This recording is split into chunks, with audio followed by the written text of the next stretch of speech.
in the Border Patrol custody sparked internal government investigations. A correspondent since 2013, he is deeply sourced and breaks exclusive reporting. In 2013, the National Association of Hispanic Journalists awarded him its inaugural Si Se Puede, all right, Excellence in Leadership Award. From 2018 to 2019, he was president of the 2,800-member organization. A courageous journalist specializing in crisis zones, he is reported from tornadoes, floods, fires, hurricanes, tropical storms, and while growing up in LA, lived through mudslides, earthquakes, and gang violence. The Huffington Post says Valencia is one of the most influential Latino journalists in America and one of the top 50 Latinos to follow on Twitter. And I'm going to just take a point of privilege and say he's one of the top journalists in America, period. Valencia started at CNN in 2006 as a teleprompter operator, making history as one of the few correspondents to start at the entry level. He's worked on CNN's national and international desk, and as a cub reporter, became an authority on Mexico's drug war. In 2015, Valencia was the first American inside El Chapo's escape tunnel from a Mexican prison. During the pandemic, he was an instrumental part of CNN's coverage focusing on the rift between the CDC and the Trump White House. In May 2020, he was caught in the middle of the attack on CNN Center, during which he and his photographer were injured. Valencia began reporting at 14 for his high school newspaper in Northeast LA. He later worked for Fox Sports Net, a graduate of USC's Annenberg School of Journalism. He was a documentary filmmaker for the national championship football team. He currently lives in Atlanta, where he serves as president of the NAHJ Atlanta.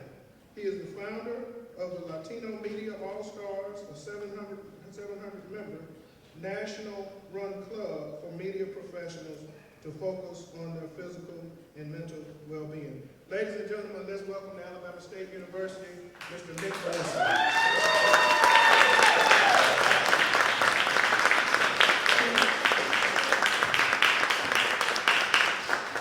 Wow, you nailed that. Si se puede. It's yes, we can.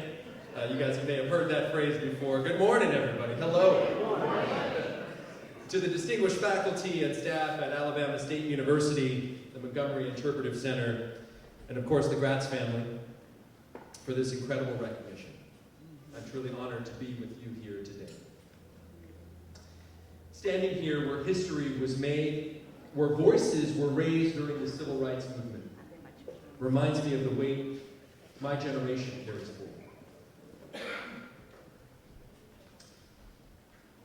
Being right here with you today in Montgomery with my family, I feel the legacy of this institution and its values.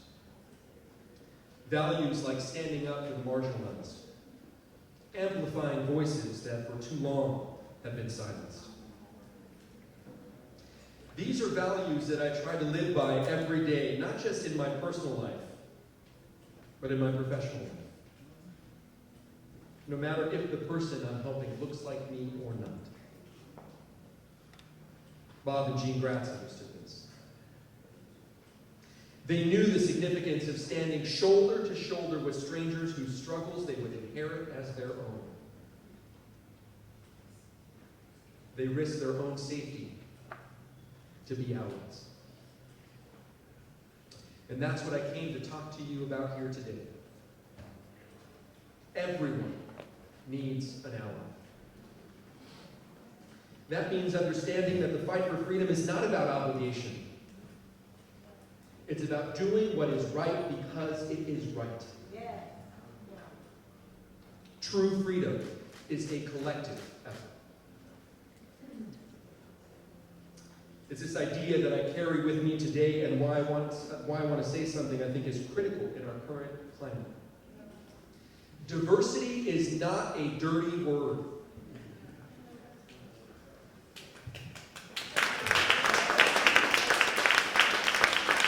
I need to say this again, especially in times like these where diversity has become highly debated. It's a word that's now whispered in the halls where our heroes once stood. Heroes like Bob and Jean Greatz who risked their lives to protect people they would never meet. They would be haunted by the fact that today in 2025, we still need to remind people that it is not the color of our skin, but the content of our character that matters.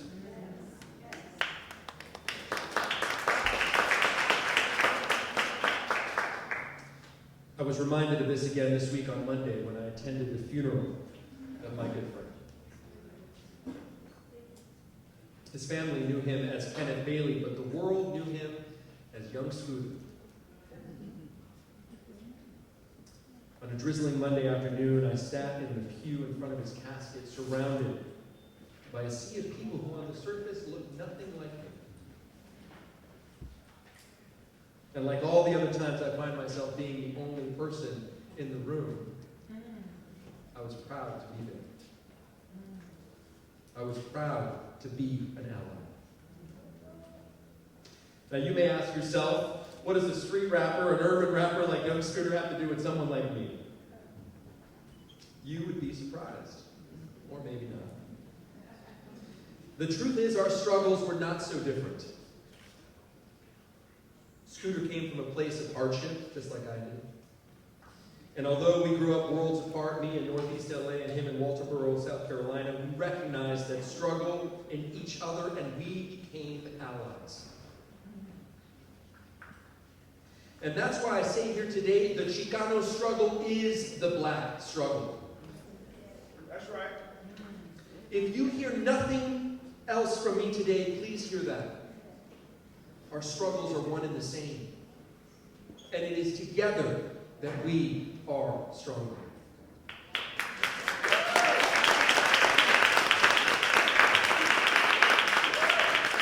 Together, we can move the world forward. And I believe the greatest gift we can give each other is our time.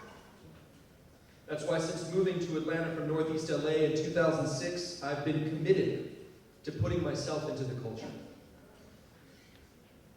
It's why now that I've reached the pinnacle of journalism, I make it a point to send the elevator back down for the next generation. Many of the students I mentor look like me and you. But it wasn't always this way. I didn't always see myself as an ally. I didn't always take the time to look beyond the surface to see how the struggles of the black community and my own were connected.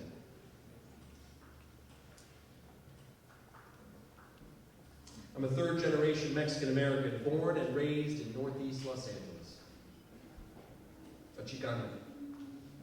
The son of Chicanos from South Central and downtown Los Angeles. And like many of you, growing up for me at times was dangerous. As the skinny kid with big ears, I remember not being allowed to leave my block until what felt like well into puberty. I wasn't even allowed to play at the local park because my parents feared I'd get jumped by the cholos who controlled our neighborhood. This went on like this for years, constantly looking over my shoulder, wondering if I'd be their next target. Sometimes I was. Ironically, one of the worst beatings I ever took wasn't even on my own block. When I was about 14, I was outside the movie theater in Old Town Pasadena when a group of bloods from the area tried to take my friend's movie ticket. Trying to be a hero, I stepped in, stepped up, and ended up getting jumped. That incident left me not only bruised physically and emotionally, but worse, spiritually. I felt rage. Not just the typical teenage angst kind of rage. It was the worst kind. It was a righteous anger. I had tried to do the right thing, and no one was punished. There were no consequences. A security guard eventually intervened. The Bloods went their way. I went mine. I called my parents from a payphone. They came and picked me up, and I was humiliated. The truth is, in the 1990s in Northeast LA, there wasn't just a gang problem, there were racial problems too. While I didn't face the same threats my parents did in the 50s and 60s during the Watts riots, the city was still divided along class and racial lines. This was the era of Rodney King, and racial tensions were at an all-time high. The problem wasn't just white on black violence, brown on black violence was an issue too. But it was the narrative that was the real problem.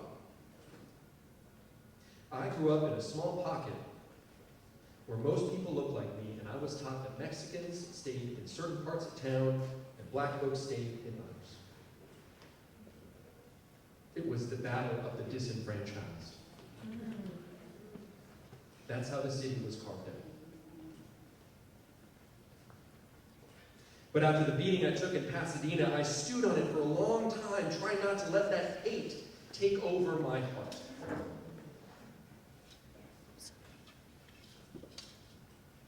Thank God it didn't. Thank God I became an ally. And sports and news played a big role in that. In high school, I played football with kids from the Optimist Boys group home. Kids like Torwin and Leonard, Jimmy, and Titus. They came from different parts of LA and the Bay Area, but they had all grown up around gangs and broken homes. We played varsity football together, and we became allies. Soon in the huddle, we realized that our struggles were one and the same. Afternoon practices under the blazing sun and early morning weightlifting sessions turned into carne asada kickbacks with the homies and dinner at the house with my parents. During one of those visits, Titus mentioned that he had been given the chance to go back home to Watts, but he didn't have a ride. So in the three of us, my dad, Titus, and I, piled into my dad's 1990 Nissan Stanza, and off we went. Looking back, that visit opened my eyes. Walking through his project home, stepping over piles of trash. I realized that sometimes the darker your skin is in this world, the more difficult you have it. Sometimes, no matter how hard we try, it just feels harder for us. It was also during these years I first began the road I'm on today of becoming a journalist. My high school newspaper gave me the role of sports editor, and with this platform, I was able to tell stories. Stories that were written with depth because I spent the time investing in the community I was covering. That's why it's so important what we're doing here today. Being an ally can be as simple as recognizing the adversity someone has overcome. Acknowledging their struggle doesn't diminish your own. People from all backgrounds like ours need to be reminded how empowering it is to see yourself reflected in someone else. I needed allies more than ever 2 weeks before my high school graduation when my dad unexpectedly died at 51 years old.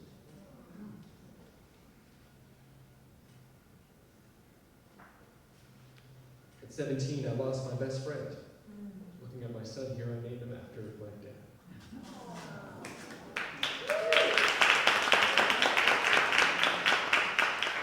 It was and still is the worst day of my life. I buried him with my first press badge because just months before, while I was reporting one day in the stands, my dad turned and told me, "Nicholas, I just love watching you do what you're meant to do."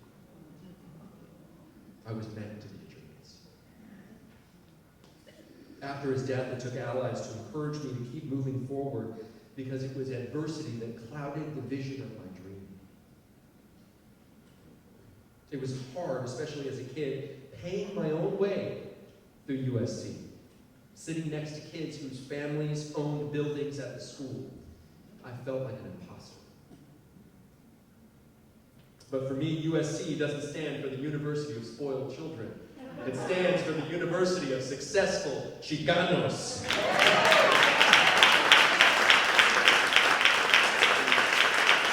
What I didn't know then, but know now, is that I belong in those rooms, in those classes, and on that campus. I belong anywhere my feet are planted. And you belong anywhere your feet are planted. And the sooner you realize this, the happier in life you will be. You are not imposters. You belong. And once you realize this about yourself, it becomes easier to offer your full self to the world. My dad will be proud to know that I've carried this "si se puede" attitude with me into the halls of CNN. A phrase first coined by the legendary farm workers activist Cesar Chavez and later adopted by our first black president, President Barack Obama. Yes, we can.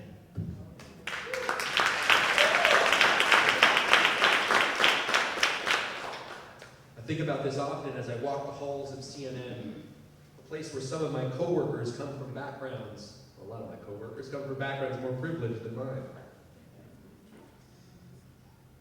A place where I knew no one when I arrived and only got there because a few months before my cousin was on a flight with a drunk radio correspondent from Los Angeles to Atlanta. The correspondent had too much to drink, true story, during a long layover, and when she got on the plane, she tripped and fell. Her purse opened up, and out spilled her CNN badge. My cousin saw her badge on the floor of the plane and went into pitch mode for me. It was serendipity. So serendipitous of a flight that she sat next to my cousin, and next to her was her high school best friend's husband.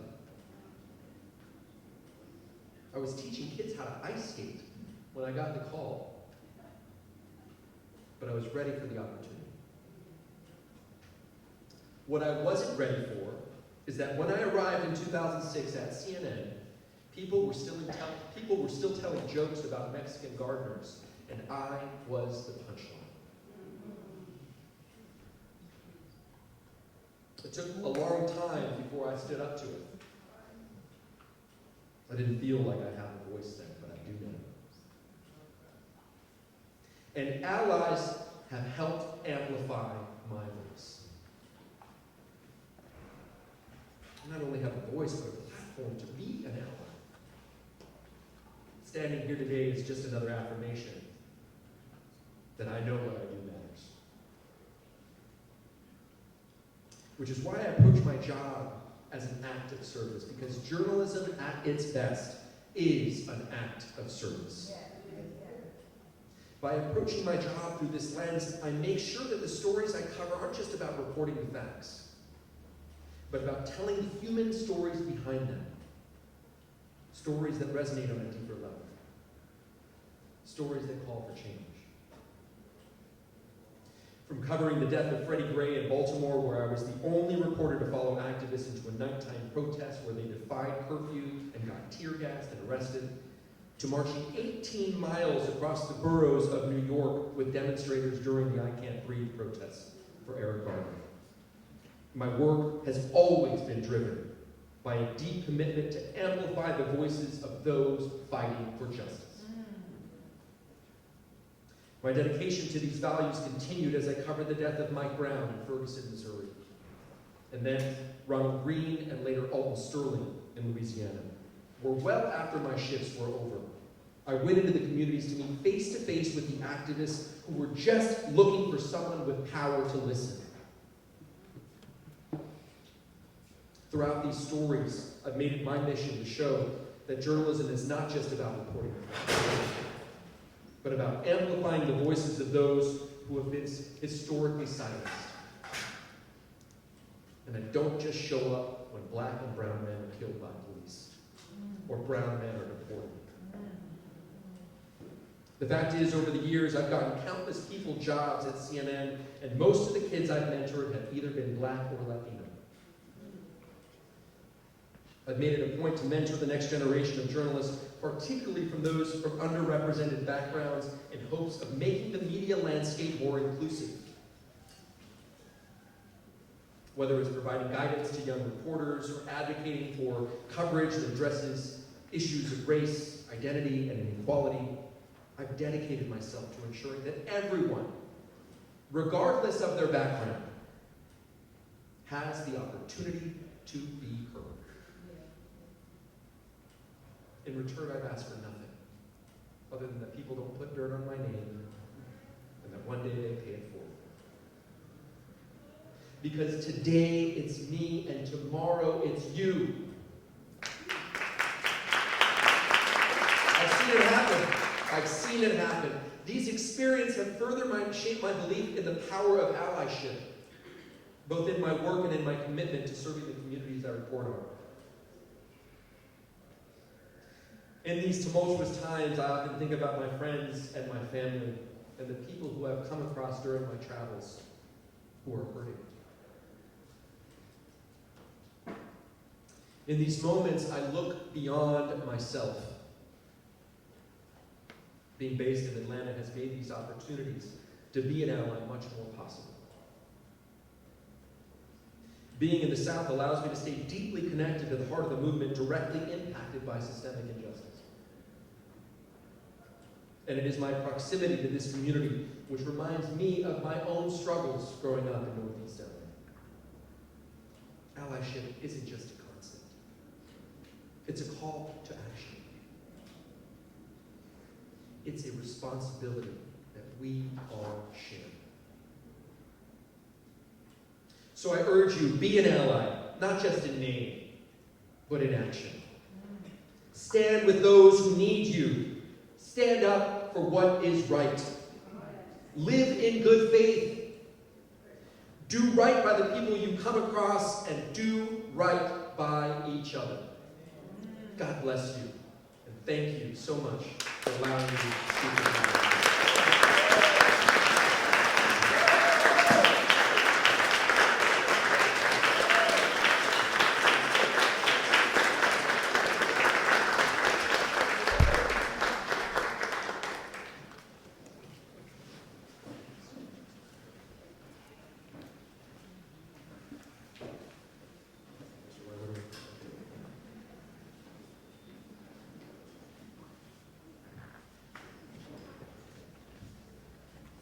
Ladies and gentlemen, we will go into our question and answer session now. And that was an awesome place. Yeah, that's fine. That was an awesome address. I fielded some questions from some journalism people, some journalism students, and then if there's anyone in the audience that has questions, of course, we'll entertain them as long as we can. But when it's time for you to tell the story, what is your technique? How do you approach it? How much of it did you learn from the classroom versus your own instinct? Wow. Thank you again, Dr. White. Give a round of applause for Dr. White. He's the reason that I'm here. We met years ago, and we stayed connected, and I'm so grateful to be here and have my family here. How I approach a story is how I would want somebody to cover my own story. How would I want somebody to come into a community that is coming in potentially for the first time? I'm a visitor, so I come in and I hope that I'm given a lot of grace when I do come in, because I know that this is a community I'm telling the story, and I'm going to leave and I'm going to go back home. So I talked about how important time is, and that is really the most important thing that we could offer each other. So when I'm in these scenarios and situations, I am 1,000% present. I want to be here, and I know that God has put me here, and that's how I really have this perspective when I go to stories, that I'm here for a reason. That there's a higher power reason for me to be here. So I look for those opportunities to help people. And if I'm being rigorously honest, I got into journalism, especially TV journalism, to be rich and famous. And that only goes so long. That only takes you so far. It's not going to keep you going when you're running on 3 hours of sleep and you're working working 6 a.m. until 9 p.m. every night, it's just not. If you're in it for yourself, you're in it for the wrong reasons. And I had to learn that. I had to grow through that and understand that my job is the ultimate act of service. So if I can show up, and at the top of my to-do list, so to speak, is where can I help? Whether that's walking into a small town in the deep south and disarming somebody that they see a third-generation Mexican-American who's got a career and speaks like I do, or is it that I'm giving a microphone to somebody in the hollers of Virginia who's never seen a camera before, never seen a camera crew? You know, because that's happening. So it's sincerely, it is looking for the opportunities of where I can help and add value and be of service. Okay, and also, let's talk about the Emmy. Let's talk about the Emmy. Did you see it coming? And can you talk a little bit about the event that led up to that memorable coverage? The way I call him the 50 Cent of journalism because he got shot in the process. So he's got. It was a rubber bullet. It Yeah, was not a real bullet. Exactly. It was a rubber bullet. But that still counts. It does Talk a little bit about the Emmy. Did you see it coming? When the story was developing, did you see that as your moment? I think in the moment as it was happening, I knew that it was different. I'd never been in a situation where I was live on TV and I just got hit in the back with a rubber bullet. My photographer got shot twice in the groin. He jokes to me, he's been to Bosnia, Sarajevo, Afghanistan, Iraq, never got hurt. He's in downtown Atlanta with me at CNN Center. He gets shot in the, where. So that was funny, going through that with him. In the moment, I realized that this is a really extraordinary moment, and I was in some danger. Millions of people were watching live on TV when the attack on CNN Center happened. Millions of people watched later. I know my wife was watching, with our small child was in bed, Elliot, my daughter at the time. And, there was a thought in my mind that, yeah, this is really crazy what's happening here.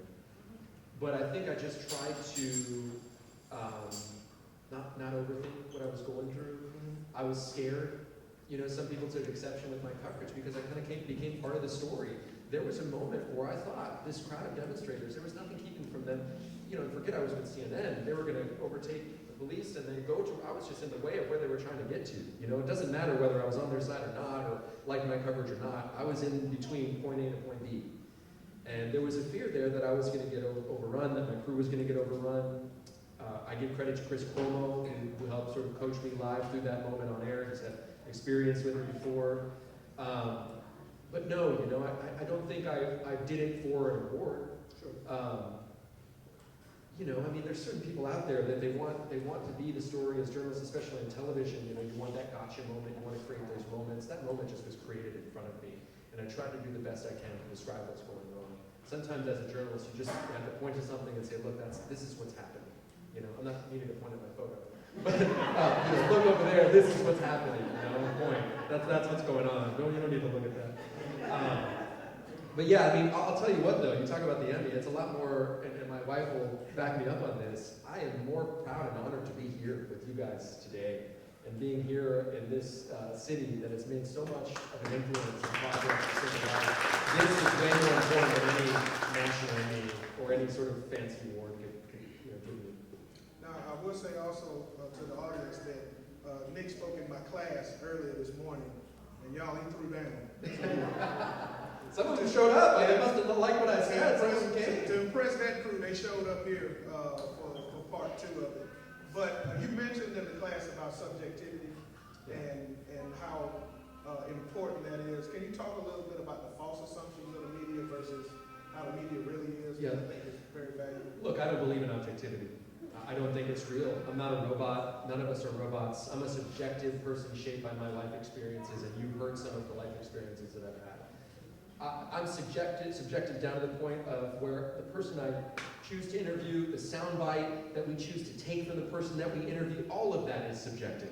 Now, my measure and marker of whether or not I'm doing a good job ethically as a journalist is fairness. Because there are some people in this country that I fundamentally disagree with. That doesn't mean that I'm not going to be fair to them. I have a platform and try to get at the prevailing wisdom of what's happening in the country. And the only way that we get at the prevailing wisdom is having those difficult conversations with people that we may not fundamentally agree with.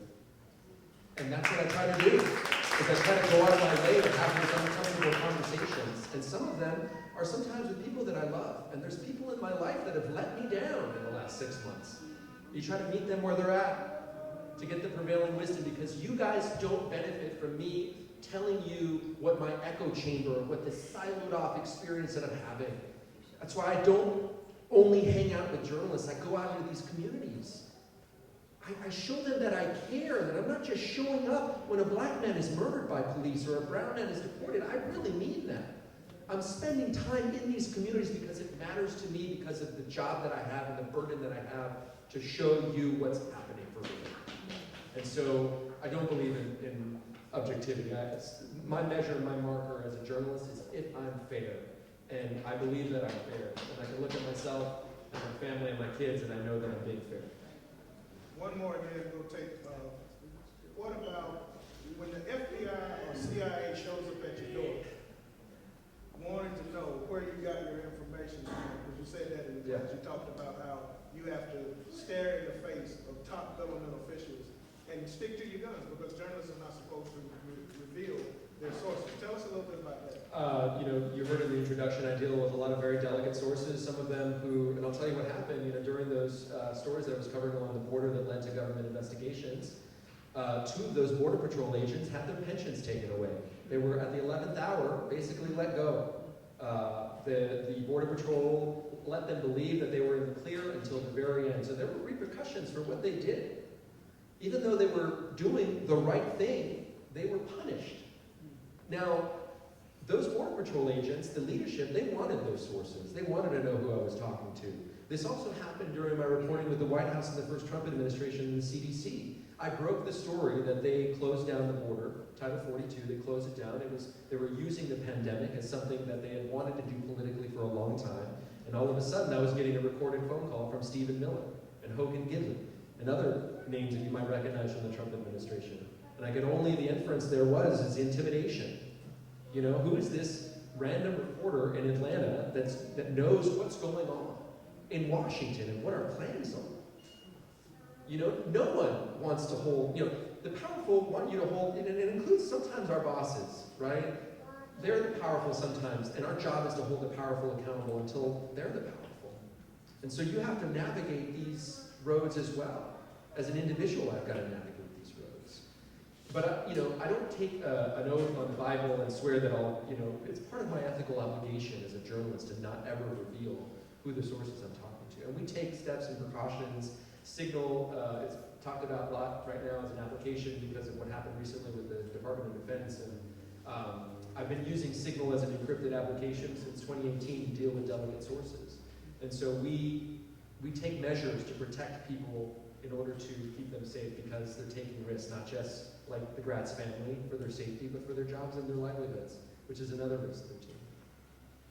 All right, we got time for one quick question, and then we got to get to the awards. Okay. Thank you, sir. I'm so happy you're here. God bless you. Thank you. So my question is about something you said. I've actually promised myself I wasn't going to stand out, but I do want to address your issue that you don't believe in objectivity. So I'm going to talk about why that concerns me. Now, I'm 61 years old, so when I was growing up, it was Walter Cronkite, Barbara Walters, can't remember the other names of those who stand out. And we really, honestly, thought of them as objective journalists. They read the news with not much expression, just enough to keep your interest, and it felt objective. Now, all these years have passed by, I'm realizing they were all upper-class white men, and a couple of women. So right there, it's not objective. But today's journalism is clearly not objective to the point where it's a problem. I wrote NBC a few years ago. I don't know if you remember the case of the black man who was in a park, Central Park, and a white woman had her dog, and people weren't allowed to have their dogs because of birds or something. They weren't allowed to have their dogs. And so he asked her to stop. She responded by calling the police and saying, "There's a black man here trying to hurt me." The reporter, the anchor, when she gave that story, said, "Poor lady, her dog got taken away from her." And I'm like, poor lady, the black lady. People care about animals. But she's not a poor lady. She was breaking the rules. The person who she's accusing was trying to enforce the rules. So that's one example that really bothered me. But in general, I think the news is too subjective. I have to watch the news because I just have to. But it really sickens me that I hear so many opinions from the journalists. I really want to have the facts and not the opinion. Yeah, sure. No, I totally understand that. I'm very grateful for your question. I would challenge you and say that Cronkite wasn't objective either, neither was multiple Walters. Yes. You know, Cronkite, the reason that we ended the Vietnam War was because Cronkite spoke up about it. You go back and talk to Barbara Walters, or some of the things that she would question now, specifically in the LGBT community, that would be considered discriminatory in how she treated some of her interview subjects. The problem I see with journalism now is that the only time people like it is when it's affirming their opinion. And so there are things, again, I don't bring my subjectivity into, you know, I'm a subjective person, I admit that, but again, the marker that I have is fairness. I'm not going to go out of my way not to talk to somebody. That is subjectivity. Fairness is, okay, this person doesn't think that I should exist. This person doesn't, there's no value in me to this person just simply because of who I am, the color of my skin. You know, so that's, I guess, what I mean about not being objective. I'm not going to pretend that that emotion doesn't impact me as a person. I do agree, though, that there is a lot of editorialization that happens now. I would also think, you know, I would also challenge this. I think we're at a point of critical mass because we're all on our devices all the time. We're saturated with information. So sometimes the things that you think are subjective are really just the facts that you don't agree with, you know? Not you, but the person, right? So I understand that. I still do think, though, that like anyone that claims to be objective is misleading the public because, again, even those in this golden age, which I don't necessarily agree with any golden age of journalism, you go back to Hearst newspapers 100 years ago, yellow journalism, they were literally making up things in the paper and selling them as fact. I would actually argue that we're far further along now in our approach to journalism. Maybe this is the golden age of information, but I do find merit in your argument that there's sometimes you turn on, especially the evening cable news shows, and you can't decipher what is opinion from what they're parading as fact. And that is a concern, which is why I challenge you all here, high school students, college students, to get at the prevailing wisdom. Don't just read one news source. Look at a smattering of sources. I read and talk to more Trump supporters in my life on a daily basis than I do liberals or progressives because I want to try to get at the prevailing wisdom and understanding. And that's it. Okay. Thank you guys so much. I really appreciate your time today. I'm so grateful for it, especially with my kids today.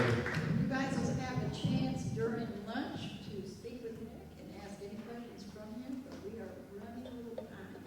So what I'm going to do, Nick, I'm going to give you 2 awards. This is from your biggest fan, your son.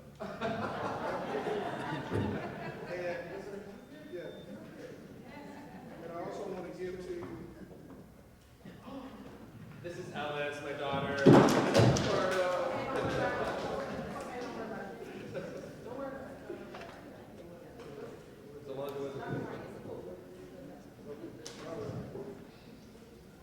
So on behalf of the Greatz Foundation, we want to give you this beloved community media award presented to Nick Valencia on April 10, 2025. Thank you so much. God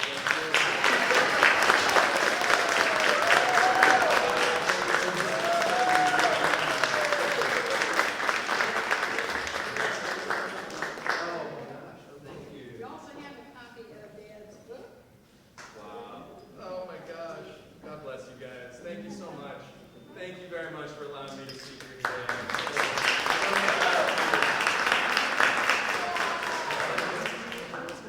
Thank you guys. Thank you.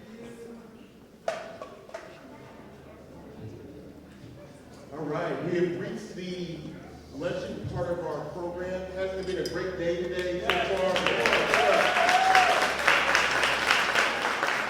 So we have anybody that needs accessibility to get to the luncheon. We had a golf cart that seats, I think, 6, I'm sorry. So it's right outside, and it will take you around to the Stadium Club Lounge. You also need to walk, for those who make the walk, say a quick little walk around the concourse of the stadium, And you can go off to the right, follow the concourse around, and we'll take you to the stadium floodlight. If there's any other questions or any other accessibility that we need to make, just let us know and we'll accommodate you at this time. But if we can, those who need accessibility, please take our golf cart for a ride, and those who can walk, let's go to lunch. Let's eat, y'all.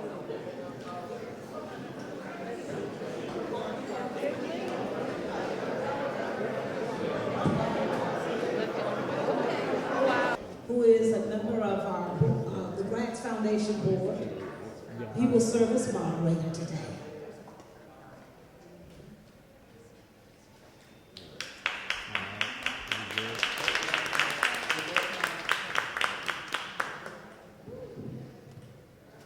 Thank you for joining us for our next section, which is going to be dealing with healing. You are here for a purpose. We're all here for a reason. And so, though we are used to being in a lecture format and just sitting back and kind of listening, really want to encourage you to continue on with the spirit of participation, signifying, giving your energy, sharing it with our panel that is esteemed here and established today, and really opening up for the discussion of healing, which is going to go forth. I think there will be some natural time maybe at the end for Q&A, but our panelists are here ready to speak from their different perspectives. And so what I'm going to do first is introduce our panel, and then just lead into a discussion about healing, which is an important work not just for the individuals, but it's, in this context, it's communal. So it needs to also be something that we're able to do within the community to open up and trust each other to be able to heal together. So I will go first with introducing our panelists. Starting to my most immediate left, we have Ms. Ayanna Sterling, who's representing community. She's a community health advocate with the Sterling Health Consulting LLC. I'm sorry, I moved here. To her left is Elisa Perry, who is representing, she's with Montgomery Pride United and is the Colors Youth Program Facilitator. To Elisa's left is Ms. Leah Nelson, who is an independent researcher. Please give her a hand. And then we have, completing our panel for this afternoon, Adiela Bennett. And so, as a moderator, it's important that I don't dominate the conversation. I make room for our panelists. So panelists, you will have opportunity as you begin to lead us in this discussion of healing to also add more context to what you represent or how, what your organizations and your life work, how it responds to the moment of healing and questions. So I do invite you to do that in the ways that are unique and authentic to you. So, don't see Jeremiah, but Jeremiah, who was a dynamic speaker from our morning panels, I know is on his way to Berea College in Kentucky, and that leads us to our next moment, as soon as I can get my notes up. There's a Bell Hooks Institute that's very college too. Bell Hooks is going to be who I invite us to lead into our discussion about healing today, so I want to start with a quotation from Bell Hooks. No matter what happened in our past, when we open our hearts to love, we can live as if born again. Not forgetting the past, but seeing it in a new way. Letting it live inside of us in a new way. We go forward with the fresh insight that the past can no longer hurt us. Or if our past was one in which we loved, we know that no matter the occasional presence of suffering in our lives, we will return always to remember calm and bliss. So we want to talk about what healing is, what healing is not, how to recognize it, its connection to our next panel, which will follow this, which is thriving. The order has been intentional, so we have walked out, we have marched it out, and now we're talking about how we heal to create the space for us to do the very important work of growth. So I want to just give you in a few words, in the way that honors you and your experience, to talk about and usher us into a discussion about healing as it comes to the context of race reconciliation and human advancement of human rights. And you can go in any order that you choose, however you're being nudged. Well, my name is Abigail Bennett. Can y'all hear me? I have a teacher's voice. Everybody can hear me.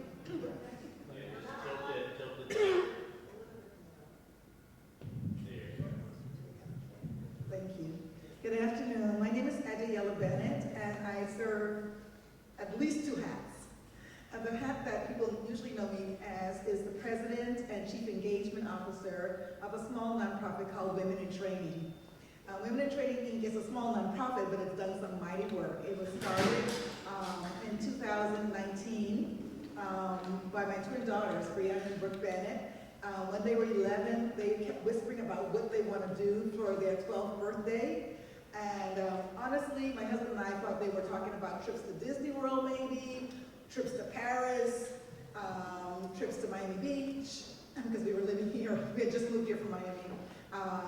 Louis Vuitton purses, Gucci purses. This is what we thought they were whispering about.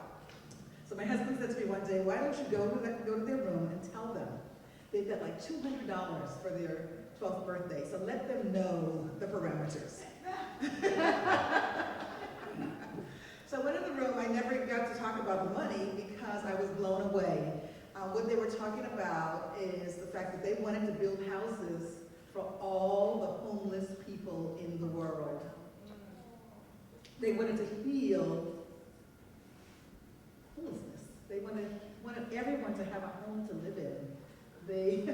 They felt deeply about this, and this is what they were discussing at age 11. So after months of planning, that fell apart because we couldn't figure that out.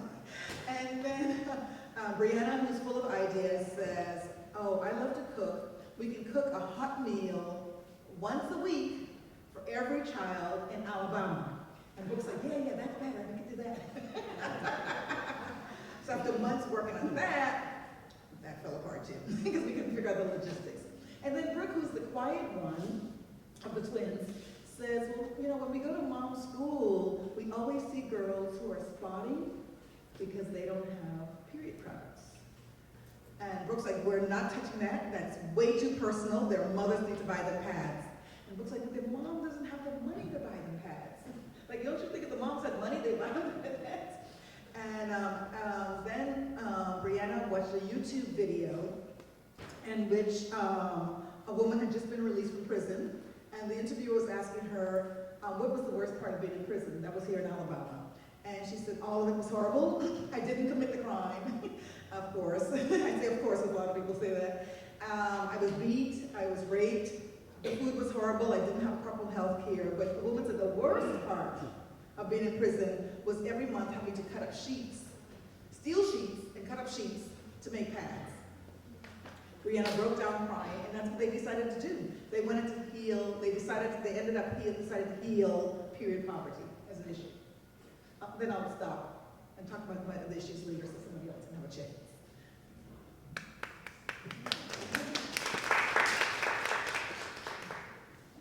can go ahead. Everyone can hear me? Yes? Oh, cool. Okay. So I am with Montgomery.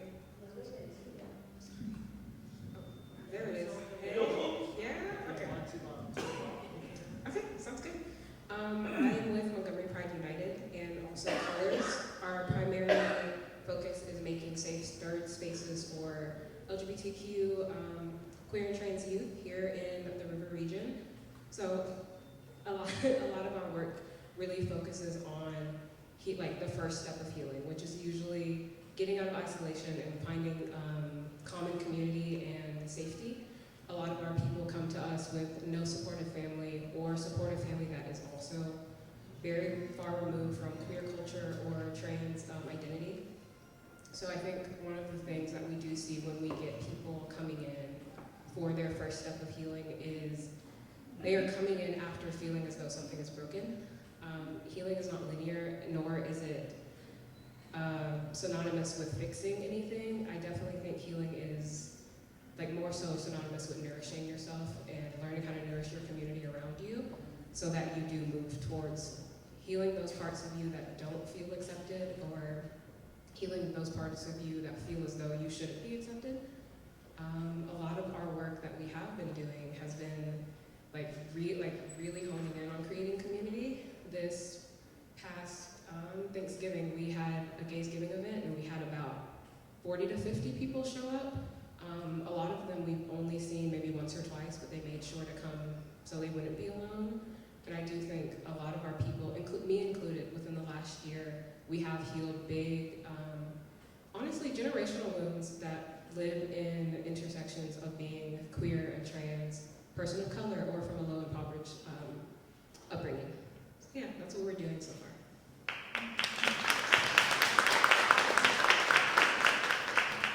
Good afternoon, everyone. My name is Ayanna Sterling. I'm the founder and CEO of Sterling Health Consulting, as well as the Chief Innovation Officer at Metropolitan UMC at the Beacon Center. To echo what Melissa said, healing is not linear. I think a lot of times, we think of healing in the sense of the physical aspect of healing our bodies. But as we journey through life, there's also a healing of the mind that has to happen. But there is oftentimes a lot of stigma and discrimination around mental health within certain communities. And so we have to become more aware and supportive and surrounding ourselves with community and getting that understanding that mental health is also a big part of the healing that has to take place.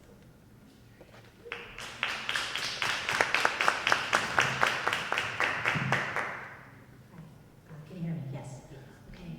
So I do a lot of research work to the end of advocacy, but trying to first map out what is happening so we can figure out what to do about it. And I started out doing criminal justice research and working a lot with people who were justice involved, who had broken the law, and talking with them about what happened afterward. It was pretty terrible. Going to prison or jail is awful. Even just the experience of going through court can be pretty humiliating for people. But as I was talking with folks over the years and surveying them and really listening kind of at scale to what people had to say, I was also hearing a lot about times that people were crime victims, people who had lost loved ones to homicide, who had been sexually assaulted, who had had really terrible things done to them by others. And what I was hearing was that they didn't feel like they deserved or were seen by the state as being deserving of the right to heal, that they weren't the right victims. And I certainly see that in my advocacy work, where we have a state victim services system, and especially up at the top of the advocacy level, that's really designed for people that look like me, and people who have never been on the wrong side of the criminal justice system. But the fact is that a lot of crime victims share communities and are sometimes the same people as people who sometimes break the law. And a lot of my work for the past several years has been trying to work to weave that community together and create space. I am not a member of that community, but I can be a bridge between it and some of the power brokers up at the State House or in the Capitol, and just trying to create space so that everybody understands that everyone has a right to heal. Everyone has a right to experience pain and to grieve, which you have to be allowed to do and have space to do before you can heal.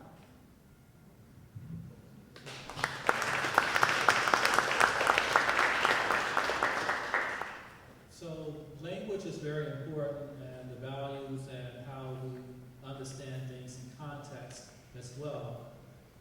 Healing sometimes can almost appear to be something mystical, imaginary, maybe not tangible, though there could be some tangible benefits to it. Yana, you talked about the healing of the mind, which you can't actually see maybe in the same way that you can see some of the healing of an outside wound or a scar or justice or restoration of justice if you've been incarcerated and such. So I just wanted to invite you to also help us conceptualize what is healing, what are the things that we may have possibilities to heal from in the context of building a beloved community, and remembering the call of today's being action-oriented. What are how do we assess these tools and what are our responsibilities within this community to usher in safe spaces, internal and in community with one another, for the work of healing to start. So all of those parts that nudge you, please lean into the mic and let's hear it from you. I think for me, healing is something that is intentional, especially when it comes to societal issues. There is no other way to do it but together. And we have to be intentional about the spaces that we enter, intentional about the relationships that we build. As we're building community, we have to find ourselves in spaces and amongst others who don't always think like us, who don't always look like us. That's our comfort zone, right? Like we tend to gravitate towards familiar things. But as we move towards the healing of society and of the sins of our past, we have to get to a place where we're able to communicate. But that takes us coming together intentionally.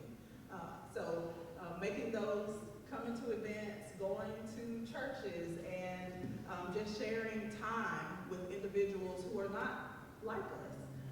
We'll learn a lot that way from each other, and I think that's been one of the biggest barriers in our society, is that we often isolate because we get comfortable amongst those who look and think like us, you know, and so I think it's time for us to get uncomfortable, and that's the first step towards healing. Yeah, make a new friend, you know, don't always go to the same places, don't, you know, engage people. Everybody has a story, everybody has a story, and oftentimes we see people and we make assumptions, and so we have to get beyond our assumptions and have those conversations and be candid and allow ourselves to be vulnerable. And so vulnerability is like the most difficult thing for a lot of us, but we have to allow that. Like that brings about a humanness that is missing today in our society.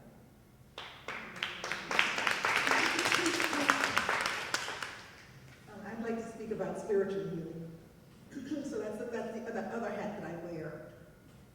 I'm a priestess in the Ifa Orisha faith from West Africa, but that actually is spread. There are 100 million people who have identified themselves as Orisha practitioners. But where are they? You've probably never met anybody. We hide because we are afraid of being ostracized. We are afraid of being considered African. We're afraid, so we hide.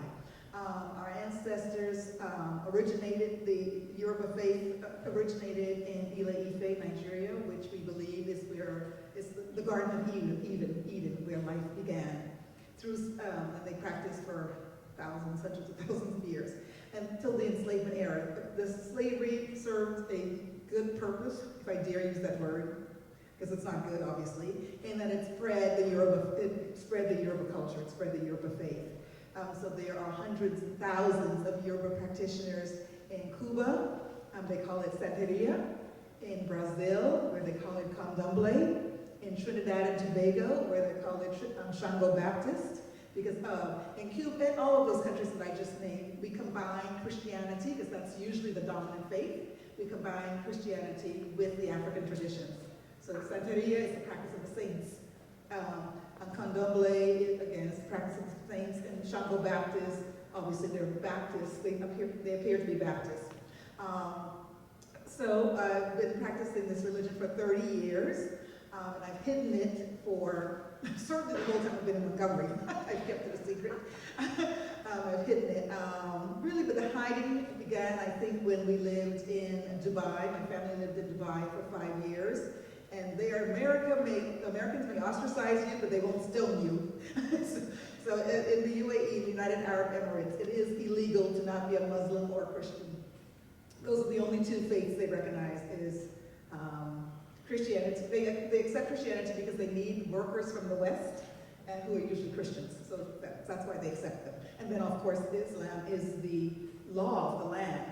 And so you actually can be stoned if somebody accuses you of witchcraft, which I'm not a witch, but if somebody accuses you of witchcraft or devil worship, which we don't do, you can be stoned. So I, for practical reasons, really hid it. But so we lived there for 5 years, and then we came to Montgomery, the Bible Belt, as part of the Bible Belt. So I definitely hid it here.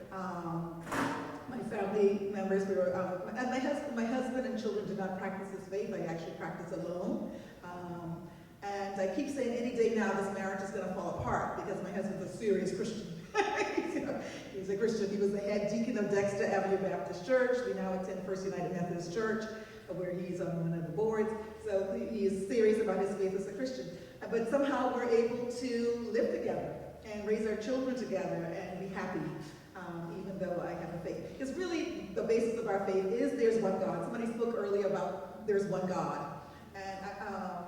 And certainly in African culture, there is one God. Just that there is one God. Depending on your language, your culture, there are different names for God, right? so Allah is the one God, but that's what the Muslims call him. And the Yoruba faith is Oludumare, the owner of heaven and earth. God is omnipotent. And I don't want to use the word he because God is a spirit, and there is no gender associated with it. So we don't refer to God as a male or a female, but as a spirit, more as a they, them. And so part of my healing, I decided about 1.5 years ago that I'm 60 years old. I'm 60 years old, I'm not gonna hide. I'm not hiding anymore. And one way that I publicly show it is that I wear white. So I intentionally wear white because one thing is a conversation starter. People do ask me, why do you wear white so much? Why do you have your head covered so much? And so it gives an opportunity to be open about it. And I find it to be quite healing, to be myself and not pretend to not be myself. And so that is my challenge to everyone, is to be yourself and proclaim it and accept yourself.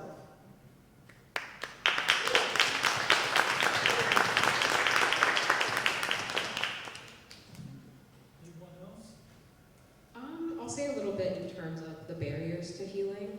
As Ayana said, like one of the biggest barriers is isolation and the lack of vulnerability or the fear of vulnerability. And that's something that we have noticed shifting in a lot of spaces recently, where the more that queer and trans bodies and rights are under attack by the administration, there is kind of an outpour of vulnerability.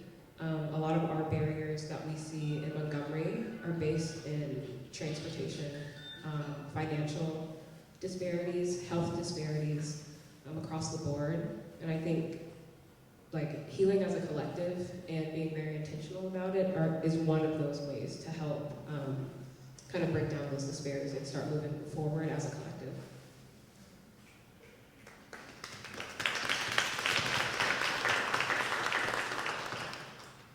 So, just responding to some of the different ways that you continue to engage with us and recognizing Jean and Robert Greatz.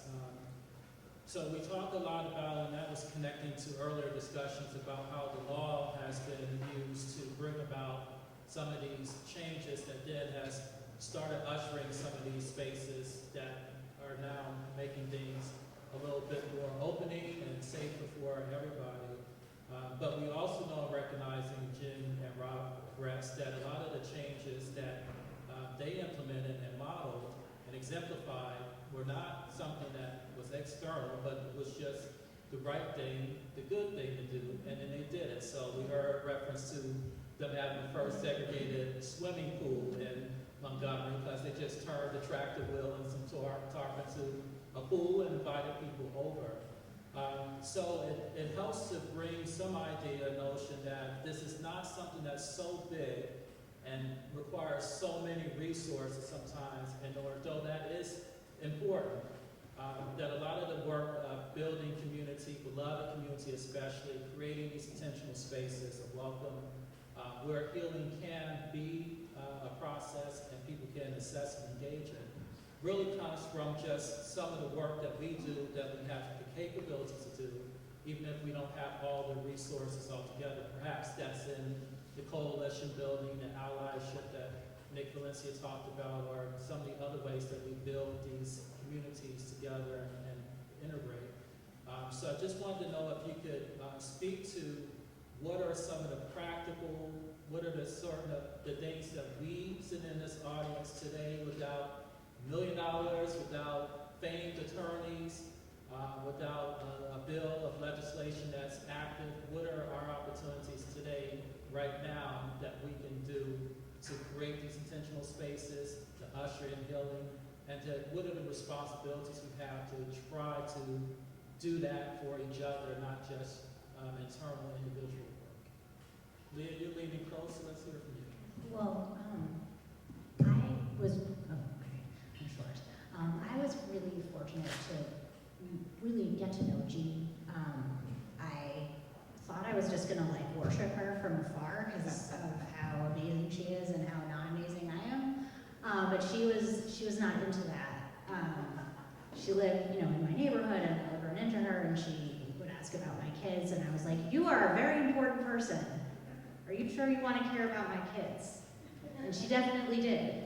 And I really try in thinking about how to be here in this place, in this very complicated city, with all of the dynamics that exist here, with multiple intergalactically known nonprofit organizations that tend to take up a lot of our mental space and a lot of our political space, and then multiple intergalactically ridiculous politicians who also make decisions that make intergalactic news.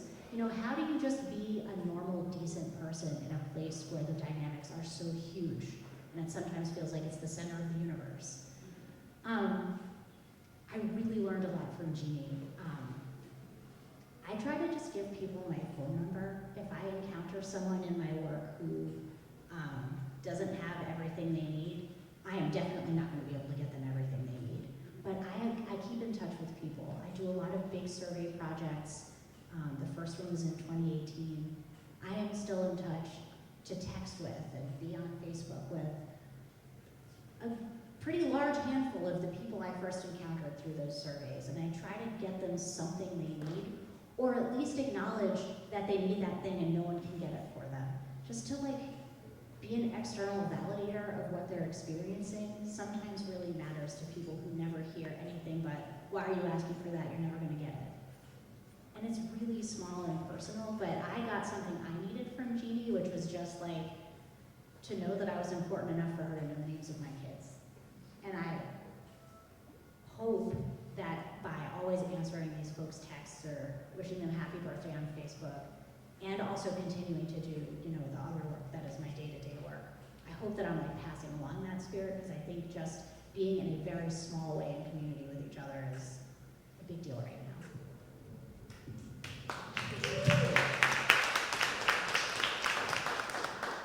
So one of my favorite sayings is that it costs us nothing to just be a decent human being. It costs absolutely nothing. And so what I would tell someone would be to identify your passion and chase it relentlessly. Do it tired, do it broke, do it hungry, just do it. Even the little bit that we can give to someone else makes the world of difference, because it provides that encouragement and empowerment that they may need to just go full force. Because all it takes is just a lot of us doing a little bit to make a big difference.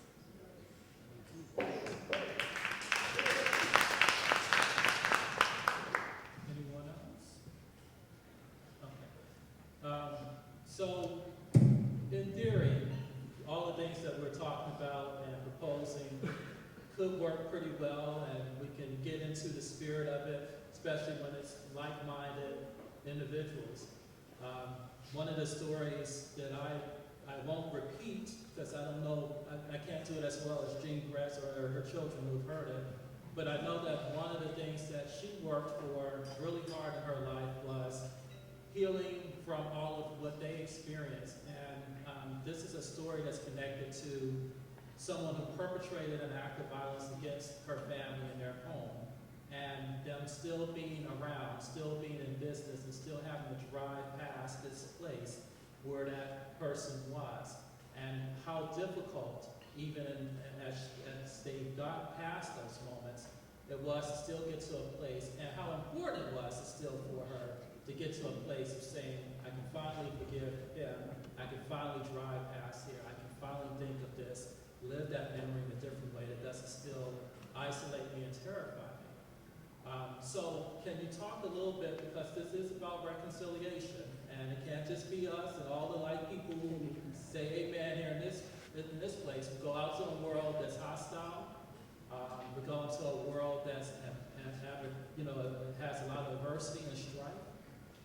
How do we do this important work of healing and even bringing that into healing? Because I am of a subscriber of a belief that hurt people, and you just can't hurt someone without there being some residue of some pain that also blows back on you. So how do we do this work of healing, especially under these contentious times, in building community with people who may not want to be a part of our community or part of the stumbling blocks to our own ability to be hopeful and optimistic? I'd like to speak to that, please. So in Women in Training, Inc., it's amazing that half of the people who support us, easily half, if not more, are conservative Republicans, and less than are, the liberals, believe it or not, actually less supportive. I'm talking about financially or even in terms of volunteering their time. But we found what we have in common, which is our mutual desire for all girls to go to school all month long. We don't want girls skipping school for a whole week because they're on their period. We don't want girls declining to participate on the basketball team or the soccer team or the softball team because they're on their period.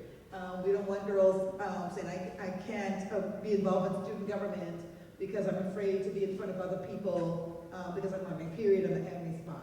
So while we're all very different people in Women in Training, what we have in common is that one belief that girls deserve education, and anyone who menstruates deserves education all month long. So the girls, Brianna and Brooke, are the founders I mentioned. They're now 17, but at the time when they were at 12, they said, no matter how many of these pads we give out, we're not going to reach everybody in Alabama, much less the world, because their thing was the world.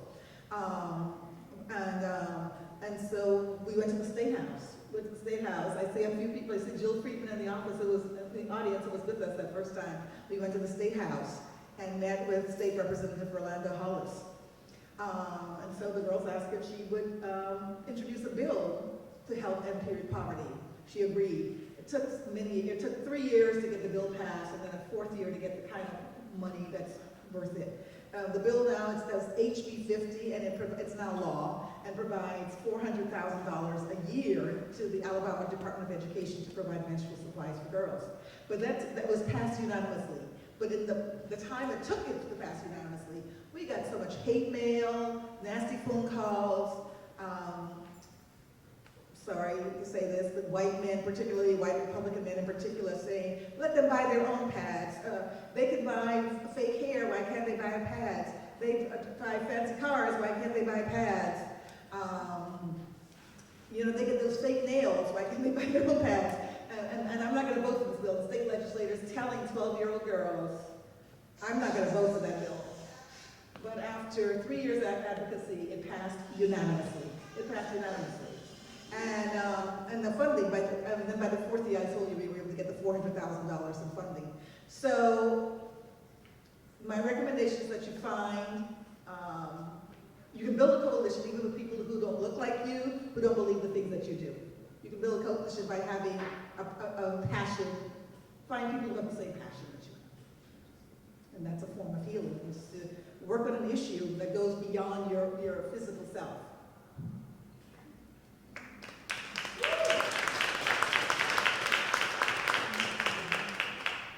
So taking a page out of my personal life story, for me, healing is just getting to a place where you don't allow the power to be outside of yourself.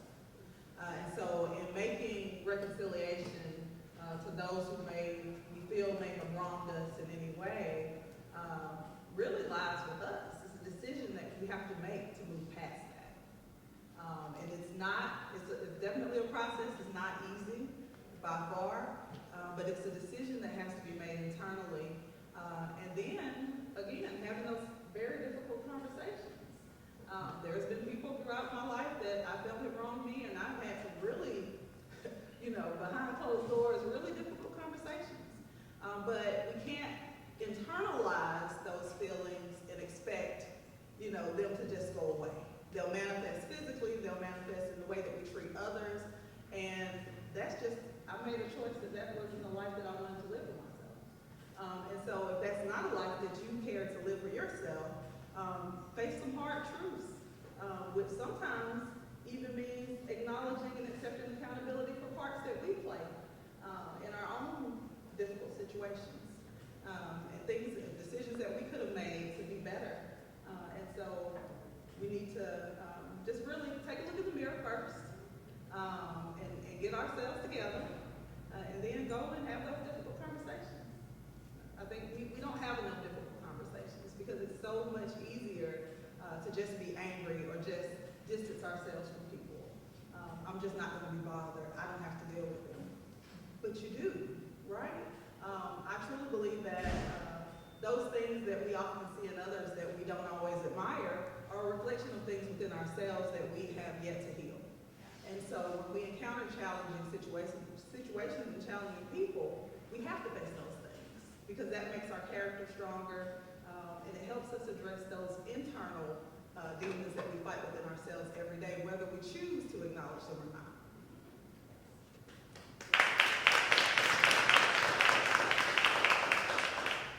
So we are getting towards the end of our hour, and it's been enlightening and inspiring. I'm going to open up to your questions here in the audience to interact and continue on the conversation with our panelists as we move forward from healing and prepare for thriving. So are there any questions or comments from the audience? And a microphone is coming.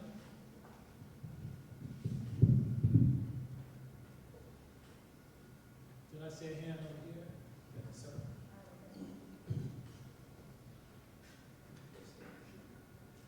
So, I'm going to talk about some reflections, and in part it's a question. I appreciate the different perspectives that you're bringing to healing, because I think that there are different levels. So I do agree that at a certain point, sorry, I'm hiding behind the post, that pay no attention to the boy behind the post or truck around. That yes, there's a certain point in our lives where we say, I know that was part of me. That doesn't help me anymore. I still feel it, but it doesn't help me anymore. And I think that that's a really important piece for people. But I think we need to acknowledge that even if we say, I'm not going to carry that, it's still there. It still exists as part of a person. And I think that so when we talk about healing, we really need to be conscious of those things. I also feel like there are systemic pieces. So even if we can provide things for people, or we can understand what they've suffered, and the trauma gets reanimated in the sense that we are still living within that context, right? We can solve it for an individual, perhaps, but how are we doing that doesn't reanimate that trauma? Because healing can't come when, it's still there. And that's a really difficult piece in that conversation. So I'm sort of curious to see how you look at those pieces, and then how we get to healing. And the final just insight that I have as a clergy person is that you cannot save anybody. You can lead the horse to water, but you can't make it drink. And we can spend so much time trying to help people heal, but unless they're able to. So it's more, I see it more as leading people to places. And I think that, so those are the places that I think you're representing as well, which are really important.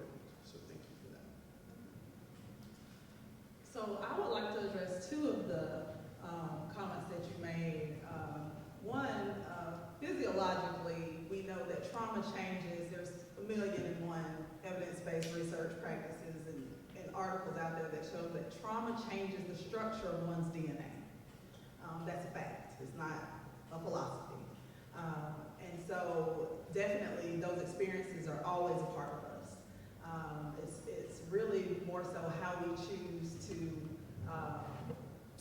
manage those experiences and allow them to manifest in the way we treat others, in our thinking, and those things. And then the second piece, how do we approach the system aspect of it? So my background is healthcare administration, so systems thinking is something that I'm very familiar with. And so from a systems thinking perspective, pieces working together make systems stay cohesive, right? So we have a lot of negative systems that have worked together over time to create a lot of barriers to health, barriers to socioeconomic conditions. And so these negative systems, I refer to them as, have worked together to create the oppression and things that we see within our society. And so just as much as those systems have come together, the other systems that would combat those need to also work together. But what you'll find is a lot of duplication of effort, a lot of siloed effort to where individuals, there's over 200 nonprofits in the city of Montgomery. And so with that, let's be, again, intentional on how we work together, because a lot of us are doing amazing things, but we're doing them, for the people we want to do them for, in our little corner of the world, and not really being open to collaboration as much as we should. But that's how you dismantle systems that are oppressive, is to come together in systems that are also cohesive, and work towards that effort. And so there has to be more intentionality when it comes to that. So thank you so much. My question is to Mrs. Bennett. Been working in genealogy and doing my DNA. You go back to your root in Nigeria. What's the religion that? Tell me the name of the religion. Ifa Orisha. Ifa, I-F-A Orisha, O-R-I-S, with about 100 A. Can you write it down for me? I will.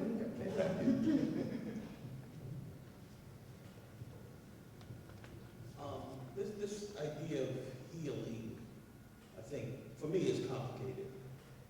And I look at it, one of the things that we do here at the National Center is collect the stories of people, of Black people, and all types of people, but particularly people who have been involved in the civil rights movement.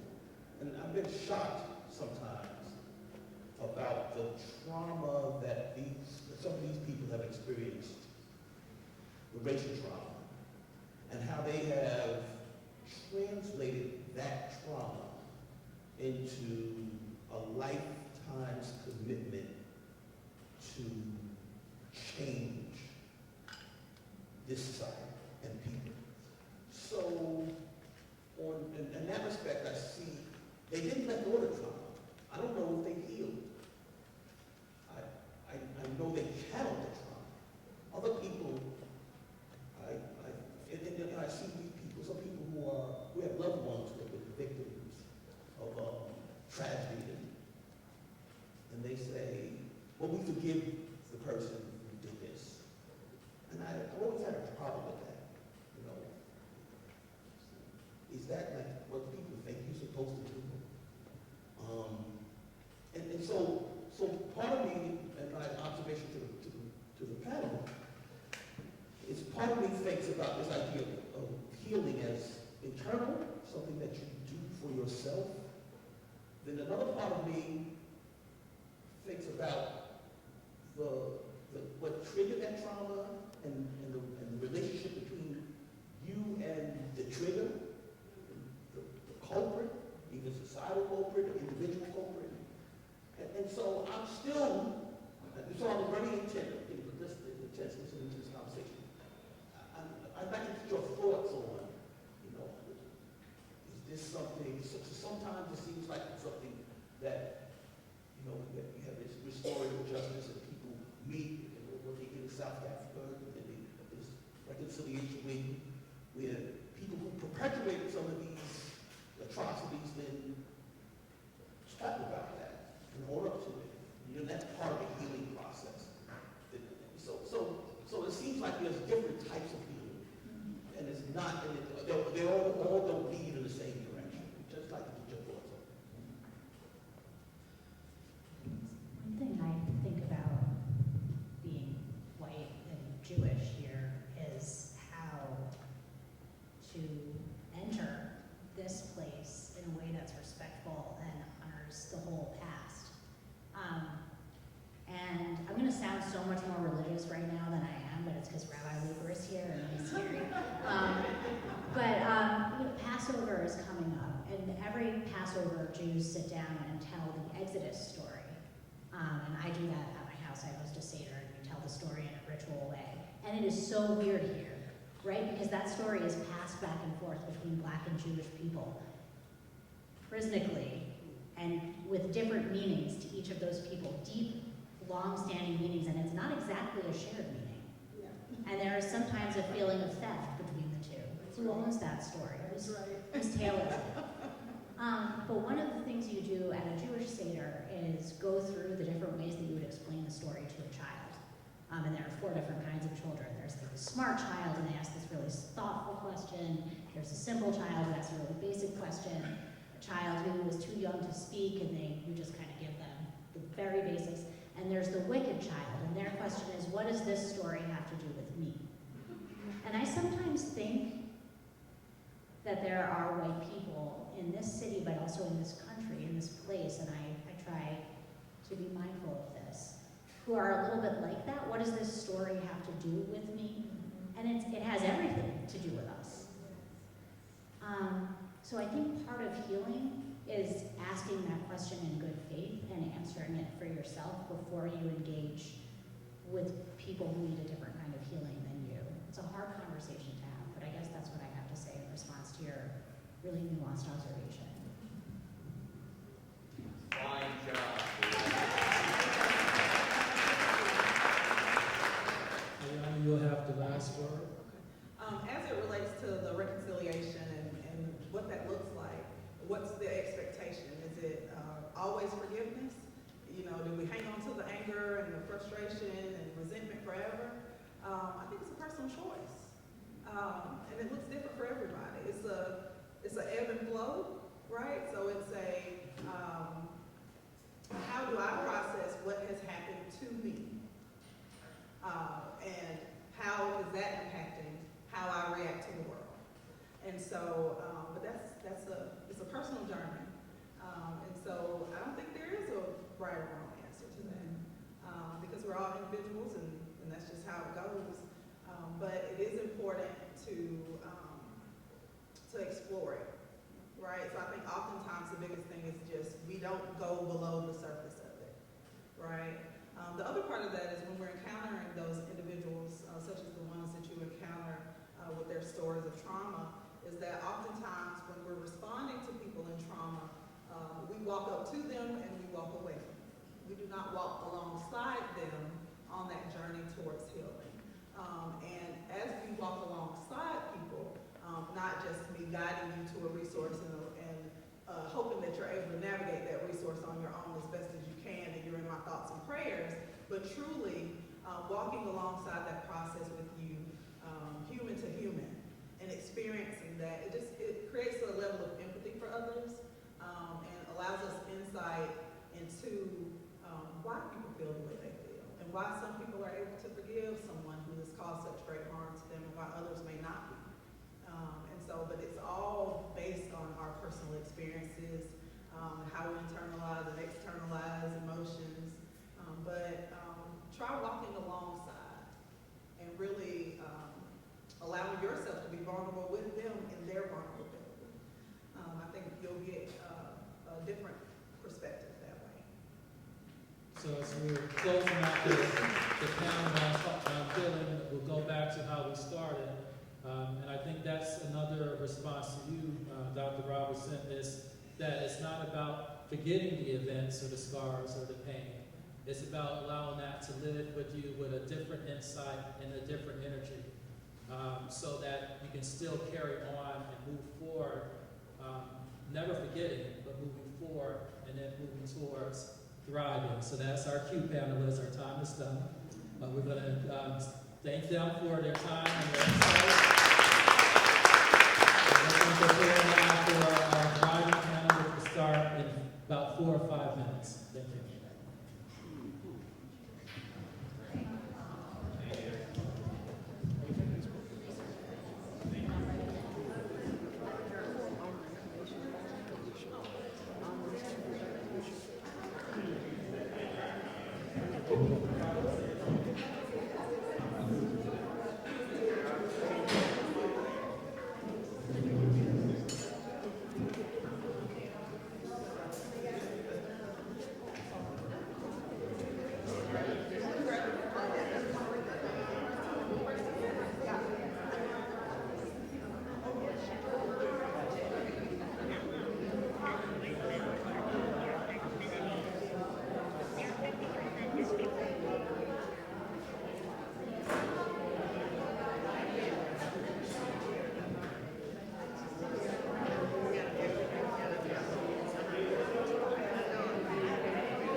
Will Sister Stalwart, Robin Hutton, Tyler Moore, and Tavares, please come to the platform, please.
Call me back. They meet at 10 o'clock tomorrow, but I got to do something at 11 o'clock. Read the proclamation. The contract that Richard Stone, we've been paying on it yearly, and because of the way it was set up in the accounting books, they didn't ever take payment. We pay for it in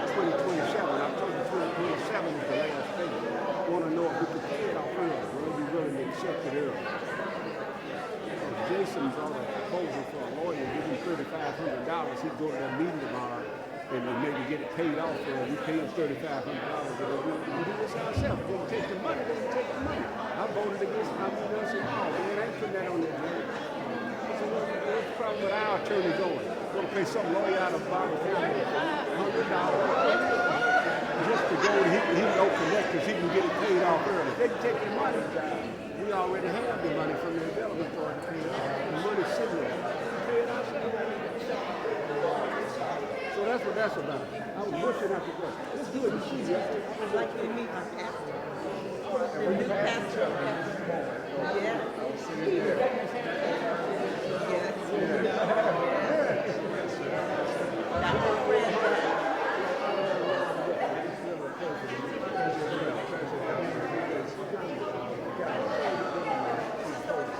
Yes, sir.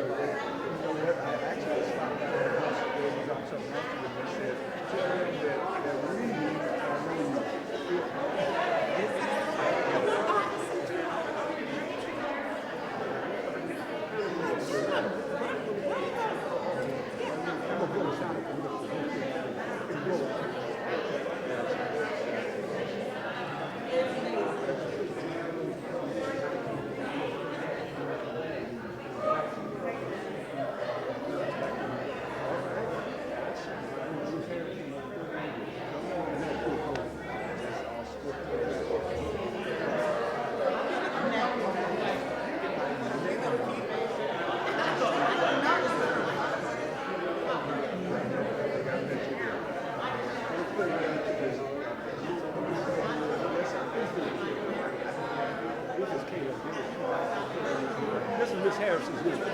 Everybody, thank you so very much. If you will, have a seat, and we'll begin the second portion so that we can move on our day expeditiously.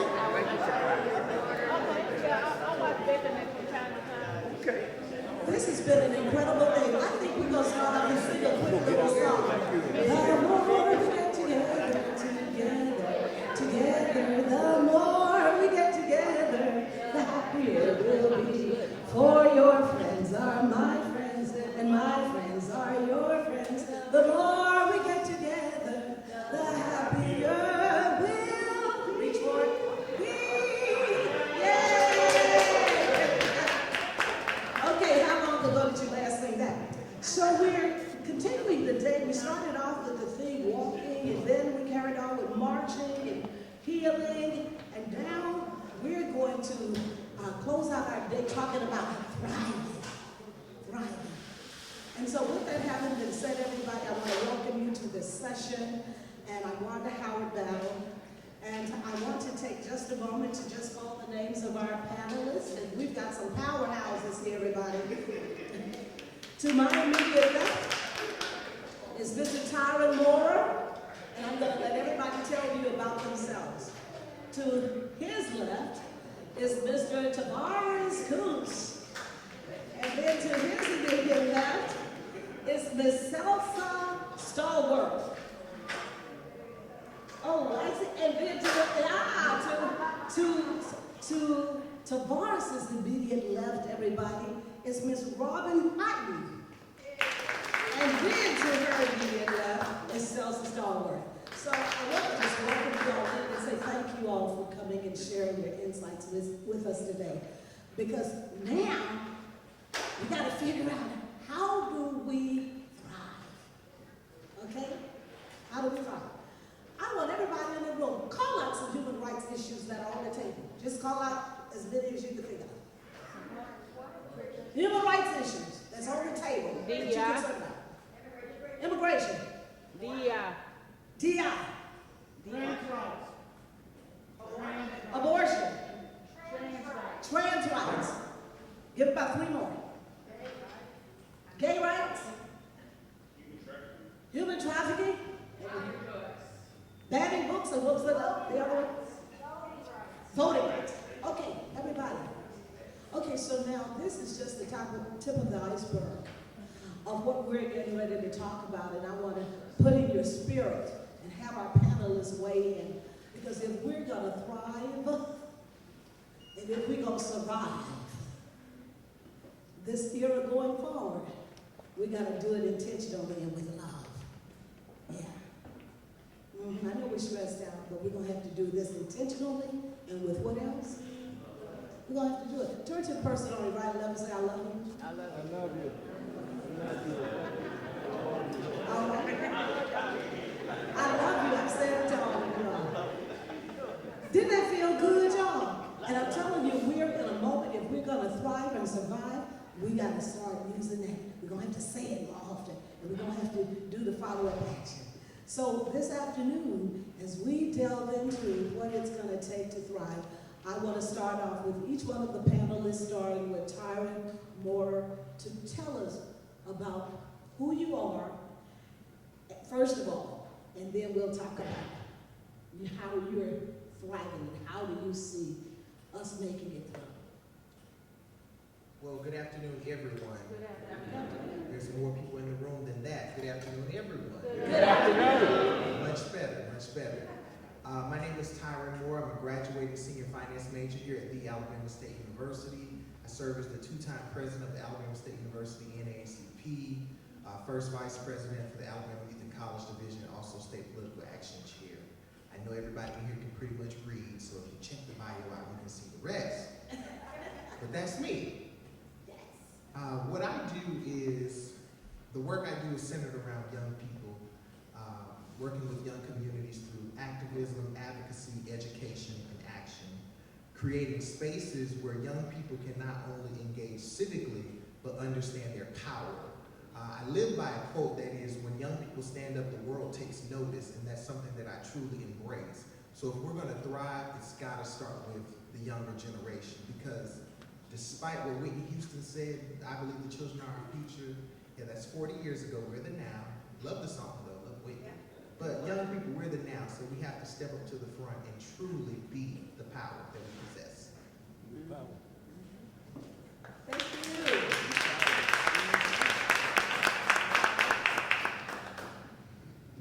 Hey y'all, how's it? Does that sound good? Can you hear me? Yes. Okay. Hey, good afternoon, everybody. Good afternoon. My name is Tavares Kuntz. I work with Montgomery Pride United as the Youth Programming Director. I also serve on the Board of Directors for Alabama Campaign for Adolescent Sexual Health. My work focuses on helping and supporting creating inclusive third spaces for LGBTQ+ youth and generally all youth around the states through sexual education and mental aid services. I think that's about right. Oh, well, just a bit about who you are, and then just about how you see us thriving. Just a short version of it. As far as for our community currently, I think how I see us thriving in the here and now is by coming together. I think one of the biggest things that we are missing out on that a lot of other speakers today have touched on is the lack of cohesion in a lot of our community spaces. A lot of the separate missions, a lot of the nonprofit work that happens, over 200 plus nonprofits in the city, a lot of them are doing a lot of the same mutual work and not coming together. A lot of the individuals in our community that could be coming together to make stronger and more secure safety nets aren't coming together in that way. And without presenting a united front, we're weaker in the face of opposition.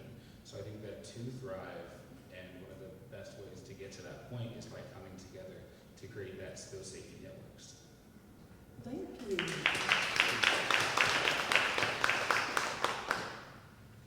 Good afternoon. I am Robin Hyde. I'm the Executive Director of Alabama Arise.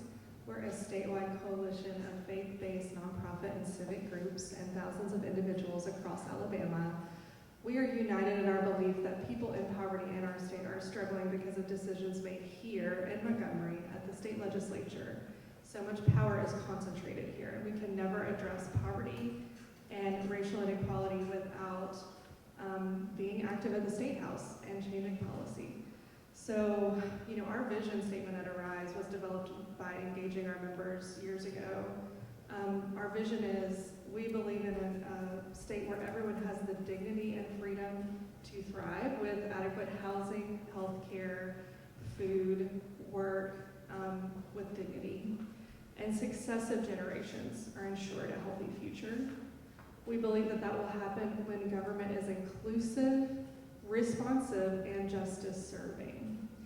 And so the issues we take on are things like expanding access to health care, expanding Medicaid, protecting SNAP and our social safety net, expanding public transit funding, expanding funding for affordable housing, and speaking to the dignity and worth of every person in our state, whether they are documented or undocumented, black, white, whatever zip code you're born in should not determine your worth as a human, the types of jobs you can get, and your overall quality of life.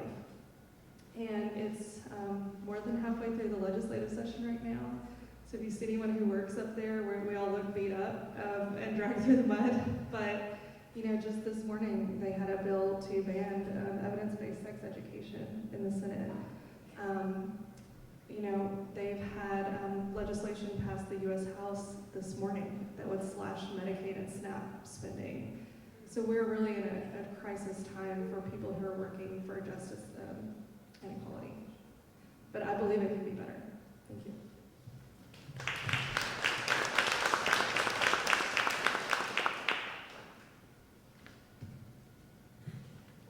Buenas tardes. Good afternoon. My name is Celsa Allende Stallworth.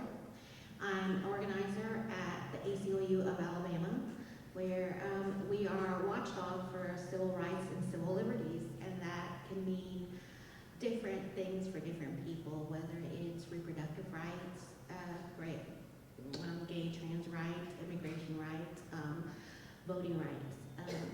We all have a different space that we can champion for a little bit more than others. That doesn't mean that we're in the fights, like solidarity. Most of us say, I'm in the fight with you. Okay. However, to me that means we're in this fight together. This is our fight, solidarity, and I'm just building upon what you already heard of the panelists in here. I am a daughter of immigrants.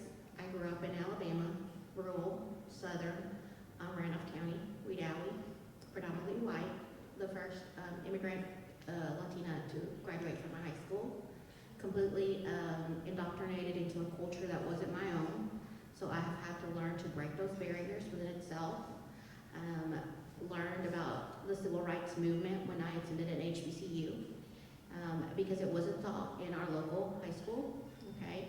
After that, I engaged into learning on who I was as a Latinx, as a Mexican American, and what that means to me. Right. It's something that I have to put forth an effort to learn because it's not around, wasn't taught in schools. This is just a little background on who I am. I have a passion, it's a way of life for me, I said, to just be all-inclusive. What that means for everyone, if I had a conversation with everyone of you in here, it's gonna look differently, but I will tell you that I will take a tidbit from every one of you in here to build that inclusivity. So that is what I love to coming into these spaces. I say, hi, movement family, because that's what we are. Once we engage 1 or 2 times, we know we connect in those ways. And I'm just really honored to be up here with you all. Thank you so much for already the feeling that's been placed, for the challenges that have been set before us, right? Because that's where we grow, for those tough questions that might come along in those tough times. But thriving, I love that. What are we gonna do? And I'm really looking forward to the questions and just of the conversation that's to come.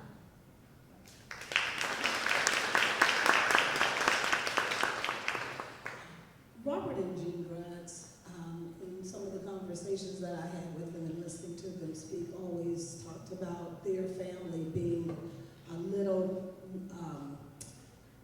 United Nations, because their family is made up of such diverse ethnicities. They have special needs children in the family. They've married people of different ethnicities within the family group. And so I'm glad they adopted me.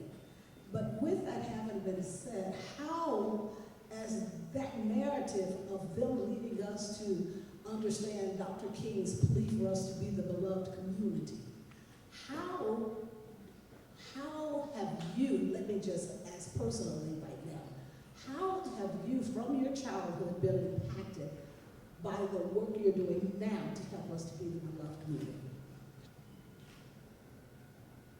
How has your childhood, with the environment you grew up in, schools you attended, how has that impacted what you're doing now?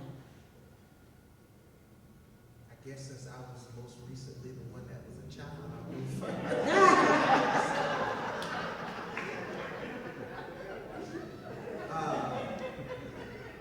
great. I'm glad y'all are awake.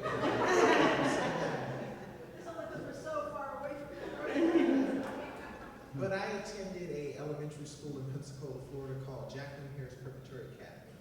And every day, every single day, there was a room of over 100 black children that stood up and read the poem by Marva and Collins that says, "The Creed. Society will draw a circle that stretches me out, but my superior thoughts will draw me in. I was born to win if I did not spend too much time trying to fail." You say that every day for 4 years straight, and you'll eventually learn to believe it. And that was initially the foundation, because we did more black history than math in that school. We were learning constantly about who we were and where we came from. And so as I got older, reading books, watching movies, documentaries, my interest really sparked. So when I came to Alabama State University, I of course knew the history, but when you're in the city, when you're on the campus, just buildings away from Council Hall where the leaflets were printed for the Montgomery bus boycott, it just kind of jumps on you. And so that's really where it sparked for me. I've always had it in me. The organization just necessarily gave me the platform that I needed, but it's always been in me because it started with a young foundation of knowing who I was, who I am, and where I come from. And I'm sure we're all going to go Google to find the Port the Creed, right? Yes. Thank you. Florence. So, with my family background, I come from a fairly large family. My mom has 5 kids in total, so I'm the oldest of 5. I think that the thing about my childhood that impacts the work that I do now in the community is very much the big brother caregiver role that I've had my entire life, and it's not something that I don't ever run or hide from it. It's really hard sometimes when you're in a bigger family, it's a lot of responsibility, but I do genuinely enjoy the concept and the actions of taking care of people and helping out to alleviate their suffering or their pain. With a lot of the work that I do with color is very much creating the safe, affirming spaces, creating a space for people to come and be themselves. If they need resources, if they need help or assistance, if they need mutual aid, like getting to doctor's appointments, we cover that. We try to figure out ways and systems to make that work. And I'm so used to it because outside of my own family of 4 younger siblings, I've had my cousin, all of my mom's friends, and their kids. I think at once I was 12, and I was effectively babysitting a proverbial block party of children at once. It's 16 kids, and I was because my mom she's a big socialite. She loves having a family barbecue. And at one point, she's like, "Hey, all of these kids are here, and you're the oldest, and now you're in charge." So I'm like, "All right, guys, we're gonna parade around. And I'm gonna make sure everybody's okay, and everyone's needs are met." And that's my whole life. That's what I do right now. Thank you for that.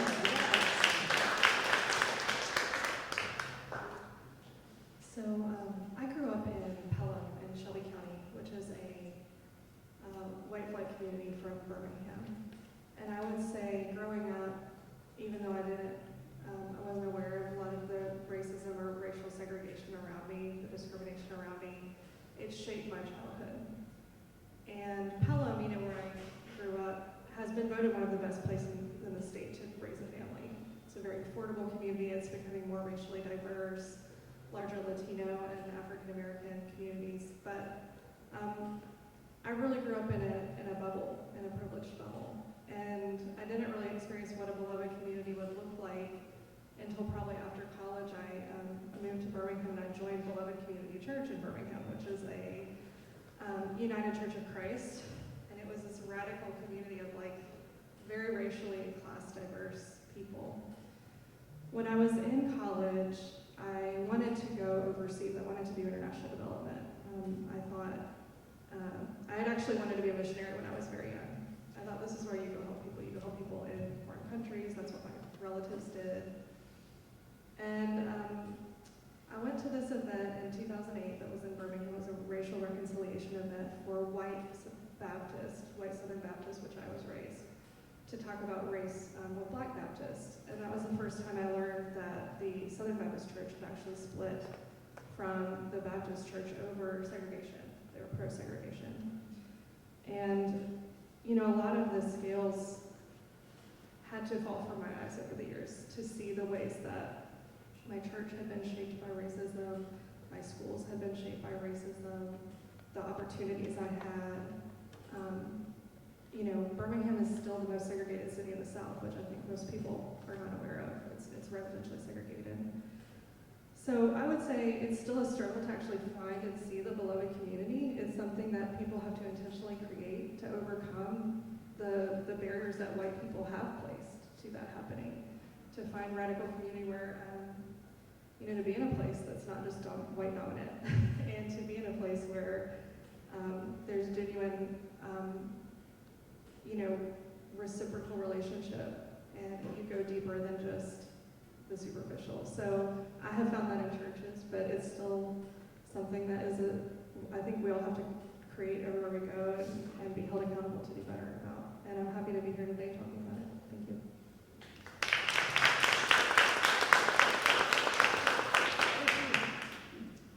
Thank you. Looking back, I really love the fact that there's spaces created where children can learn about their history. That's one thing that I mourn that I didn't have growing up. If anything, like I said, I was my parents, in order to make life easier for me, thought that if I was indoctrinated into the capitalist culture or the culture here, it would be easier for me. And I guess for some time, and in some ways, it did. I was privileged. They would say, "Oh, you know, the terminology, you're just not one of them," right? One time, I was in a discussion, and it was a race discussion. I was in second grade, and the came up, it's like, well, am I black or am I white? And then my friend, who's white, she's like, "Oh, don't worry about it, you're white." I'm like, okay. And that was it. That was completely, I didn't have any other thoughts, additional comments or anything. I just accepted it, right? Going back and thinking about it, I'm like, wow. There was no one around that I could have an additional discussion with. There was no one around that could tell me, "Well, sweetie, you're not black, you're not white, you know, you're indigenous, you're Mexican." No one can even describe those terminologies. I've learned, I've sat in spaces when I was little where my parents are trying to protect me and tell me not to speak up, not to bring attention to myself because it could be dangerous for me and for my family, right? And what we're trying to just survive in a country that we migrated to. But all through this process, I knew that I did not like to see people hurt. And it could be regardless of anyone's color, anyone's age. I did not like to see people cry, right? Whether it be physical hurt or emotional pain. I know that I do not like that. It is just a part of who I am, it's part of who my family is, it's the legacy I have. And in growing up and growing into movement spaces, I see what's being used to hurt us, to divide us, and causing pain. And how the few tools that we do have to thrive are being told to us that they're wrong, right? I'm of indigenous descent, so nature is true to me. Hugging a tree, I love it. But people, if I were to say it in certain spaces, they would think I'm weird. So I'll just leave you with that.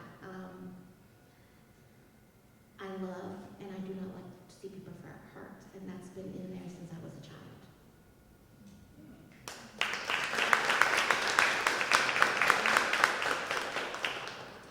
Everybody,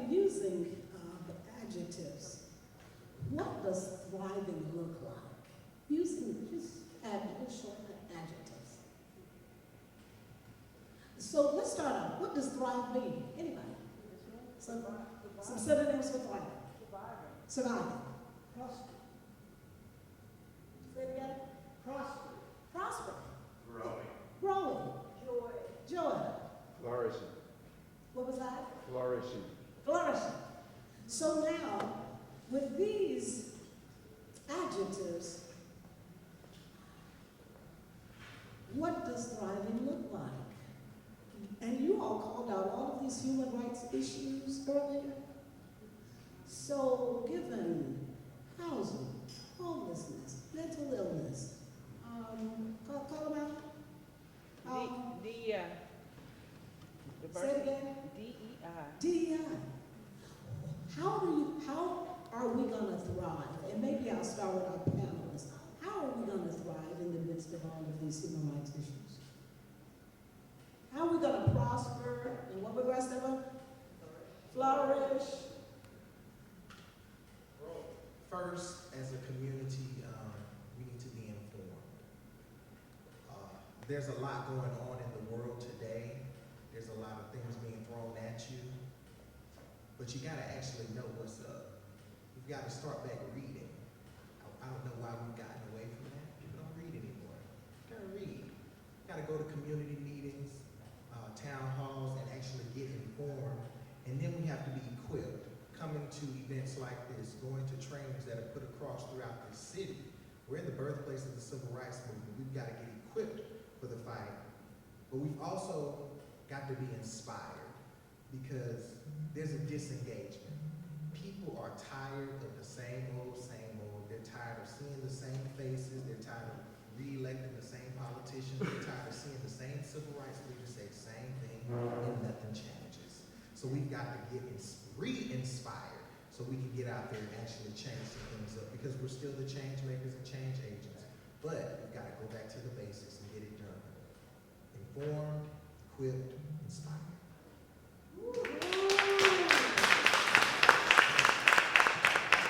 I wish you all could see your faces from my vantage point right now as he spoke and said those things. We knew it was the truth. Well, Tavares, don't pressure. That was really good. I think to echo that, I think that being equipped is really important. I think that in the day and age that with the issues that we face, one of the biggest things is staying informed and being knowledgeable. But outside of that, being able to take charge of your local policy, being able to get people together to make smaller, more precise changes that will take immediate action and you'll see. It's just as important for your thriving in your sense of self to support not only your own home life with your family and friends, but your greater community, being able to come together and make changes in your town and your state on the more local levels. And it's a lot easier than changes on a national level. All of the changes that help people thrive in all kinds of backgrounds are very important, indescribably so. But I think that coming together on a local level, coming together and inspiring people to enact change in their existing counties and things is probably the closest and easiest thing that's synonymous with thriving for what we have to do now.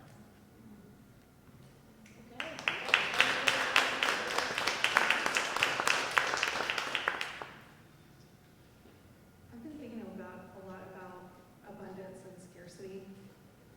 And I know for myself, the times when I make the best decision, when I'm my best self, is when I feel good. I have what I need. I've been fed, I've had enough sleep. I know things are taken care of, the bills are paid, I just paid my water bill. There's always that, I've got groceries in the fridge. I'm okay. Everything's okay. My family's okay. I think a lot of the dysfunction we're experiencing right now is people are acting from a place of fear. And that lizard brain kicks in, that someone's trying to take what I have. We're being divided by powerful, wealthy people, billionaires, oligarchs, who want us to be more afraid of each other than to turn our attention to how they're taking our labor and our wealth and our tax dollars and our public resources that we have built to sustain and grow healthy communities for their own good. And so, one, to act from a place of abundance, I have to change myself to act from abundance instead of from fear. You know, Heather McGee wrote a really great book about this, The Sum of Us, this idea that a lot of white folks vote against our own self-interest because we're afraid that if someone else does better, we're going to do worse, because that's the way we did other people. And we have to prove that if you do better, I do better, and get over that fear of sharing. You know, the kindergarten thing that, you know, I'm trying to teach my kid. And I think it's easier to say that than to do it sometimes, especially when we're all stressed and we may not have enough groceries in the fridge. We may not be able to pay our doctor bill. More and more people are economically stressed right now, and we're being divided over increasingly stupid things. So for me, I think about how we need to create more abundance.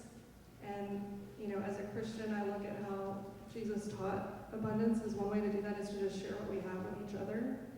A lot of faith traditions teach that.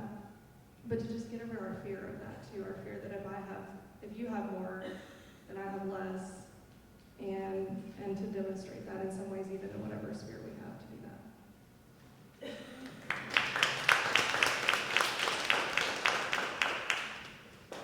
I want to ask you if you can repeat the question again, just to make sure that I understood. Sure. I was asking, in regards to all of these human rights issues that are on the table, how do you see us thriving in the midst of all of it?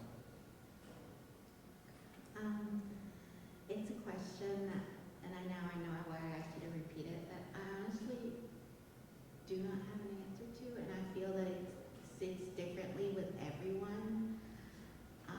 To me, myself, it's the joy, the flourishing, I love those words that were put out there, of myself and my family and my daughters to be able to engage and be happy, and how that would look for us and for them.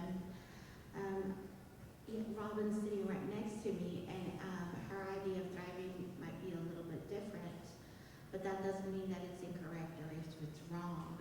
But the fact that we're able to sit here next to each other and we're able to support and say, hey, I'm glad that makes you happy, Robin. And Hank, Hank's her little one, and I know she shared that Hank had his first haircut, and that was a joyous event for her. And because it brought joy to her and she was able to share it, it made me happy. Where does that come from? When we thrive, we share the same emotions together. We're able to be in a shared space, whether it's with our youth, and thank you so much. You're inspiring me, the smiles that are coming across my face as I hear you. You're creating a space where we're inspired by youth, right? Where we're inspired by love, where we're inspired by making sure that we're meeting basic necessities of everyone else. So I'm an organizer. I'm here to make sure that we can mobilize together. And the way I do that, honestly, is because you're gonna leave this room maybe forgetting 90% of what's being said, but you are gonna be leaving this room with a feeling. It might be tired, it might be inspired, but you're gonna be leaving this room feeling something. So that's why I say I feel. And I wanna make sure that you feel and that motivates you and that helps you thrive and in the way that looks for you, right? Some of us might be looking for rest because that's what we need right now. But some of us might be looking for growth. Some of us might be looking for being challenged. And that's when we come into these spaces, these movement spaces, we need all those things to be able to lead and to have a positive, forward-facing movement. We need rest. Robin, you need rest. I love you. Okay? We need growth. Our youth, we need growth. We want to grow, right? We want to be inspired. So thriving means that all these feelings can exist in one place so we can go in one direction or in a positive direction. Let me say that, not one direction, a positive direction.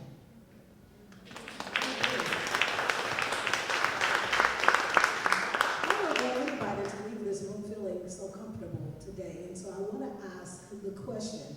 For all of you who voted for this administration, those who did not vote for this administration, and for those who did not vote at all that are in this room, how are you positioning yourself for us to thrive if we are to be the beloved community? I'm talking to our audience today. Say that again, Ms. Emma. We're going to resist. We're going to resist, all right? Okay? Yes, ma'am. I'm prepared. I'm prepared to be able to support my family and my neighbors if I have to. I hear you, my sister. She's prepared to support her neighborhood, don't you? Yes. I am still going to be joyful in spite of them. They are not taking us down. Wonderful. Yes. Did you all hear that?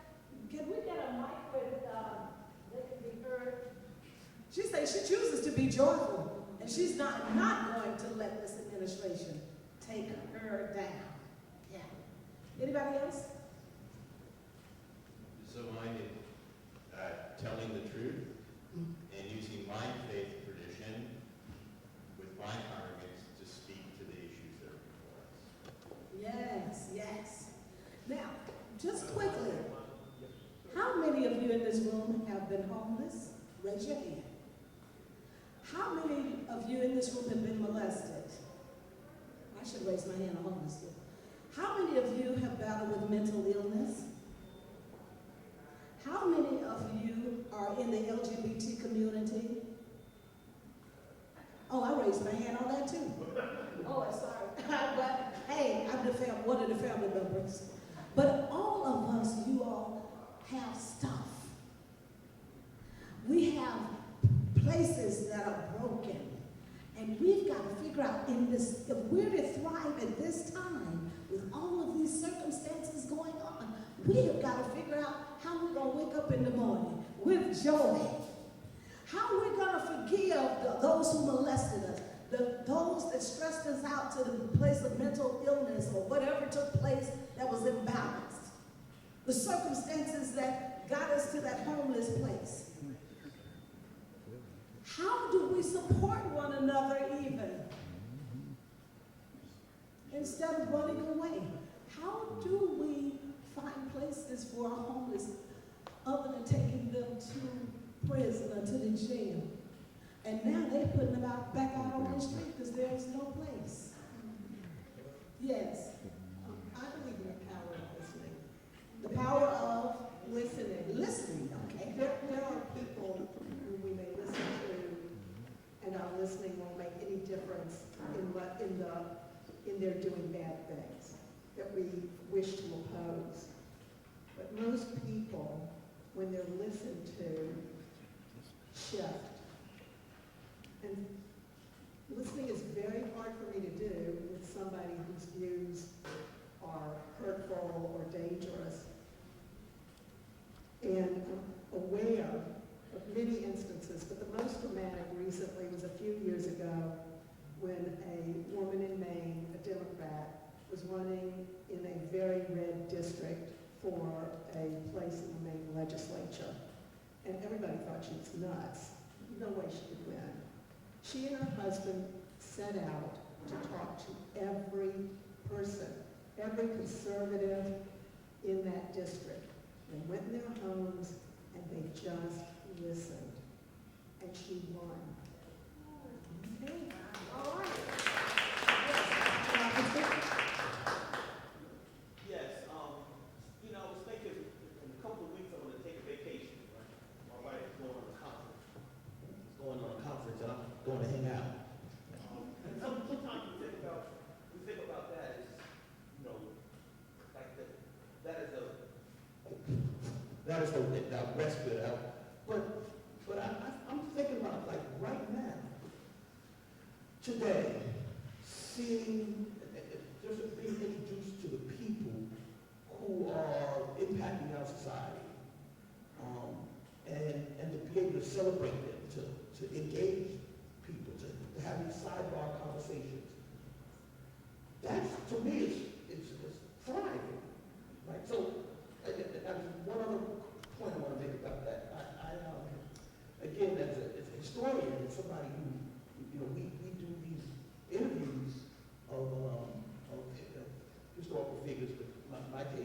I'm very interested in the 60s, and in Selma they had a whole bunch of young people who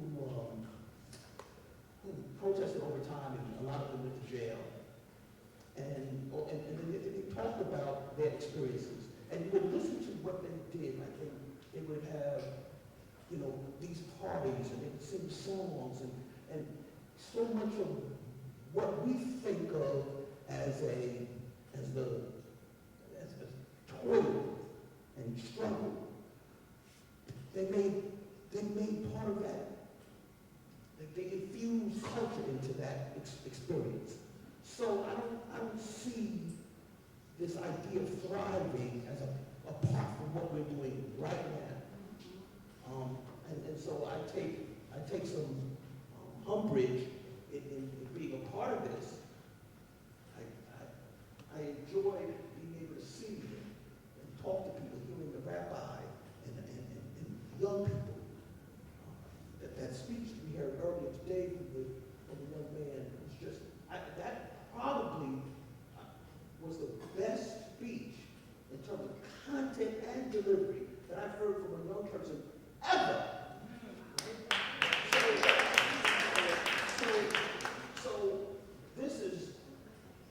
So we have to embrace this as we move towards the beloved community and enjoy and savor these moments we have. That's my observation about thriving. Yeah. I want to say to everybody, you have something to say. I want to say to everybody in this house, Jeremiah Treese is a high schooler, about to graduate. Give him some love. Tyron Moore is about to graduate from Alabama State University. In 2 days, 22 days. But who's counting, Tyron? But I want to say, the messages I have heard them recently delivered, that one Jeremiah delivered this morning, and the message you delivered 2 weeks ago at an event here was awesome. State of the World address. Awesome. I want to leave these 3 questions with all of you. I don't want an answer. But I want to ask you, how do you believe the lawmakers you voted in are doing? The second one is, as parents, how are you equipping your children to thrive?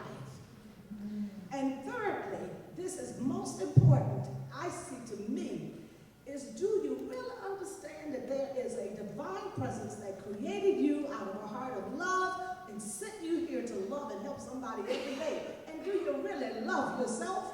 And then are you taking it out to shed the light? I'm just leaving it at that. And with that, this little light of mine, I'm gonna let it shine. Oh, this little light of mine. Oh, I'm gonna let it shine, yes. This little light of mine. Oh, I'm gonna let it shine. Let it shine, let it shine, let it shine. I bless you, everybody. Thank you, and Miss Salsa Stalwart. Yes, you are awesome. Thank you. All right.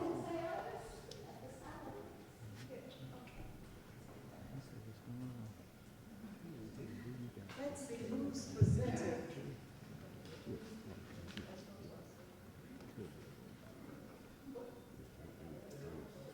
At this time, I'd like to ask,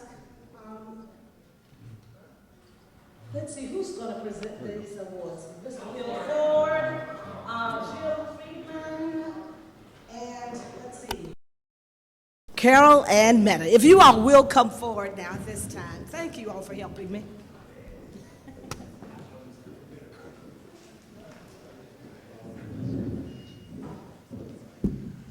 Okay, everybody, I was hoping I wasn't going to be first so I could judge by everybody else how long to talk and what comments to say. But I will first of all note that this person, the first recipient of the Beloved Community Award, Service Award, is a friend of mine, a person that I met over 40 years ago. And I met her in her professional capacity as a veterinarian. The young lady I was involved with at the time, we had a sick cat.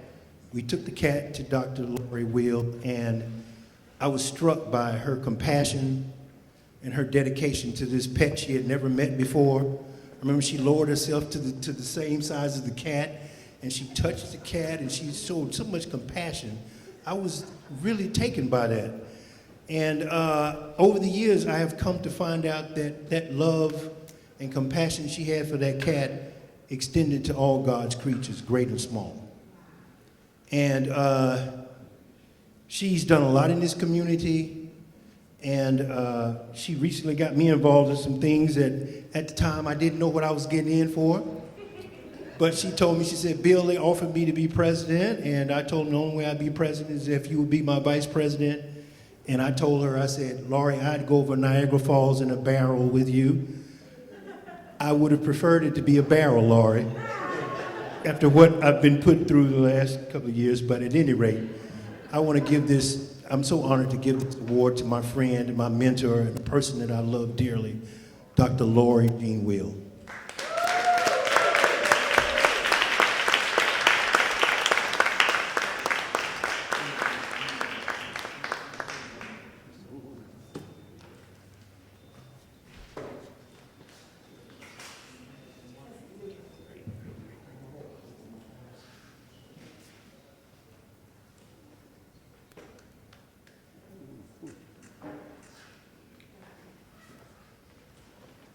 First, I want to thank the Robert and Laura Greatz Foundation and their children for honoring me with this award.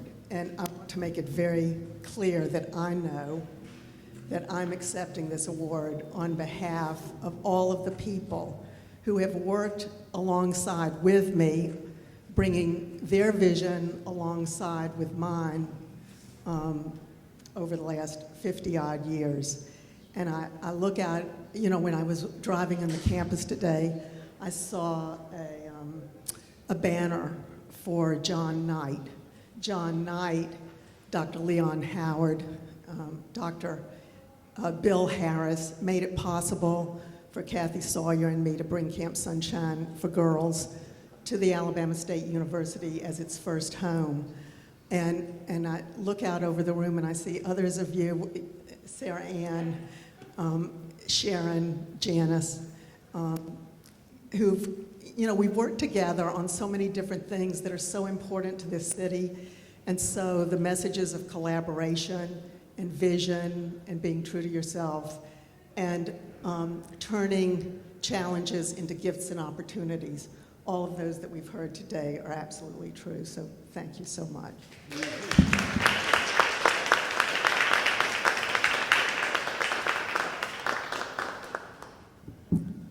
Thank you. I think I know most of the people in this room, or at least you know me. I'm the one that usually has the camera in front of her face, and I want to take a minute or two to talk about my friend Valerie. I moved to Montgomery just about 7 years ago, and for the first year that I was here, pretty much everybody that I met and spoke to said, "You need to meet Valerie Smedley. You two would get along so well." And it kind of went in one ear and out the other, although in the middle of the night I would think, who is this Valerie Smedley that people keep talking to me about?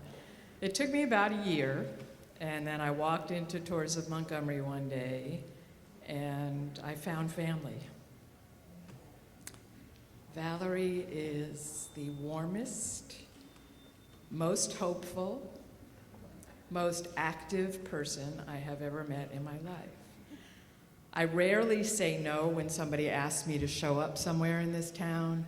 I never say no to Valerie.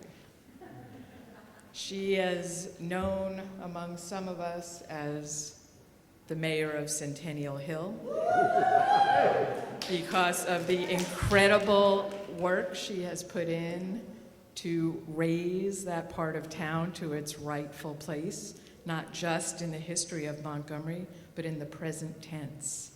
And for all of the good things you see. I know lots of people contribute to the growth of Centennial Hill. I think I can safely say, and I don't think I'm exaggerating, none of that would happen without Valerie being there. And I love you.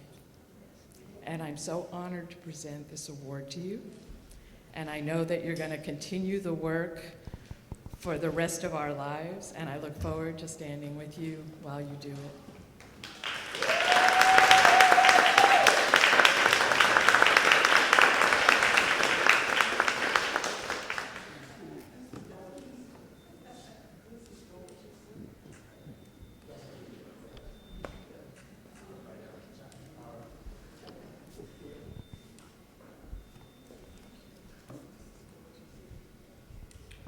Okay.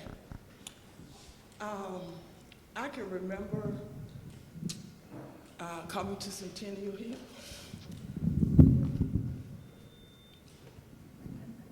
And the first person I ran to was Dr. Montgomery. I said, Doc, what should I do? She said, girl, do it. She didn't know what she was telling me to do. But I remember standing on her front porch with her and Mario Monahan. And right after that, I was like, okay, Lord, what am I to do? And he gave me one statement. He said, go and reclaim my land. And I wasn't sure what he meant by my land until I started to learn the history of what took place in Centennial Hill, what sacrifices were made, the things that people went through and probably didn't even talk about because it was not an issue to talk about, it was an issue to do it. So people did things in Centennial Hill, not looking for recognition, not looking to be in a photo, not looking for anything of the sort, only to make things happen in Centennial Hill. So now that I can look back over that night, I know what he meant now. Reclaim my land. And I remember going to Steve Timms and talking to him about the condition of Centennial Hill. And I said, there's an ugly green fence over there. And he says, well, we can't do anything about it. And I stood over his desk and I said, you know what? The green fence coming down. So Dr. Robinson, I thank you for your efforts behind the scenes of making sure that green fence is down, y'all. Have you all been through Centennial Hill lately? But if you have not, please do. And I thank you all so much. I do everything I can for that place. I do everything I can.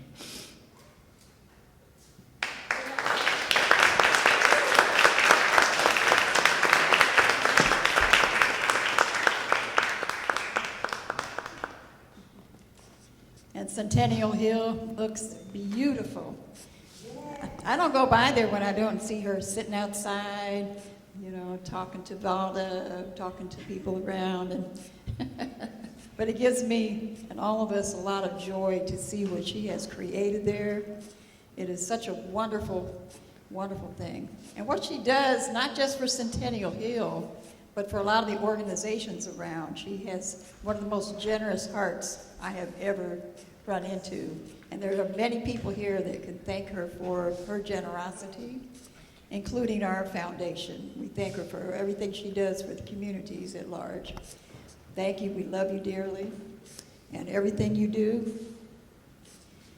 Now we have another power couple that we would like to enlighten that have been personal family friends for many years with our folks and with all of us. We've gotten to know them very well. But all through the day we have talked about places of safety and encouragement and people that do that kind of work. And they are a couple that remind me a lot of my folks, actually, because you never consider them singly, really. You know, they are a power couple. You guys want to come up here while we talk about you so diligently?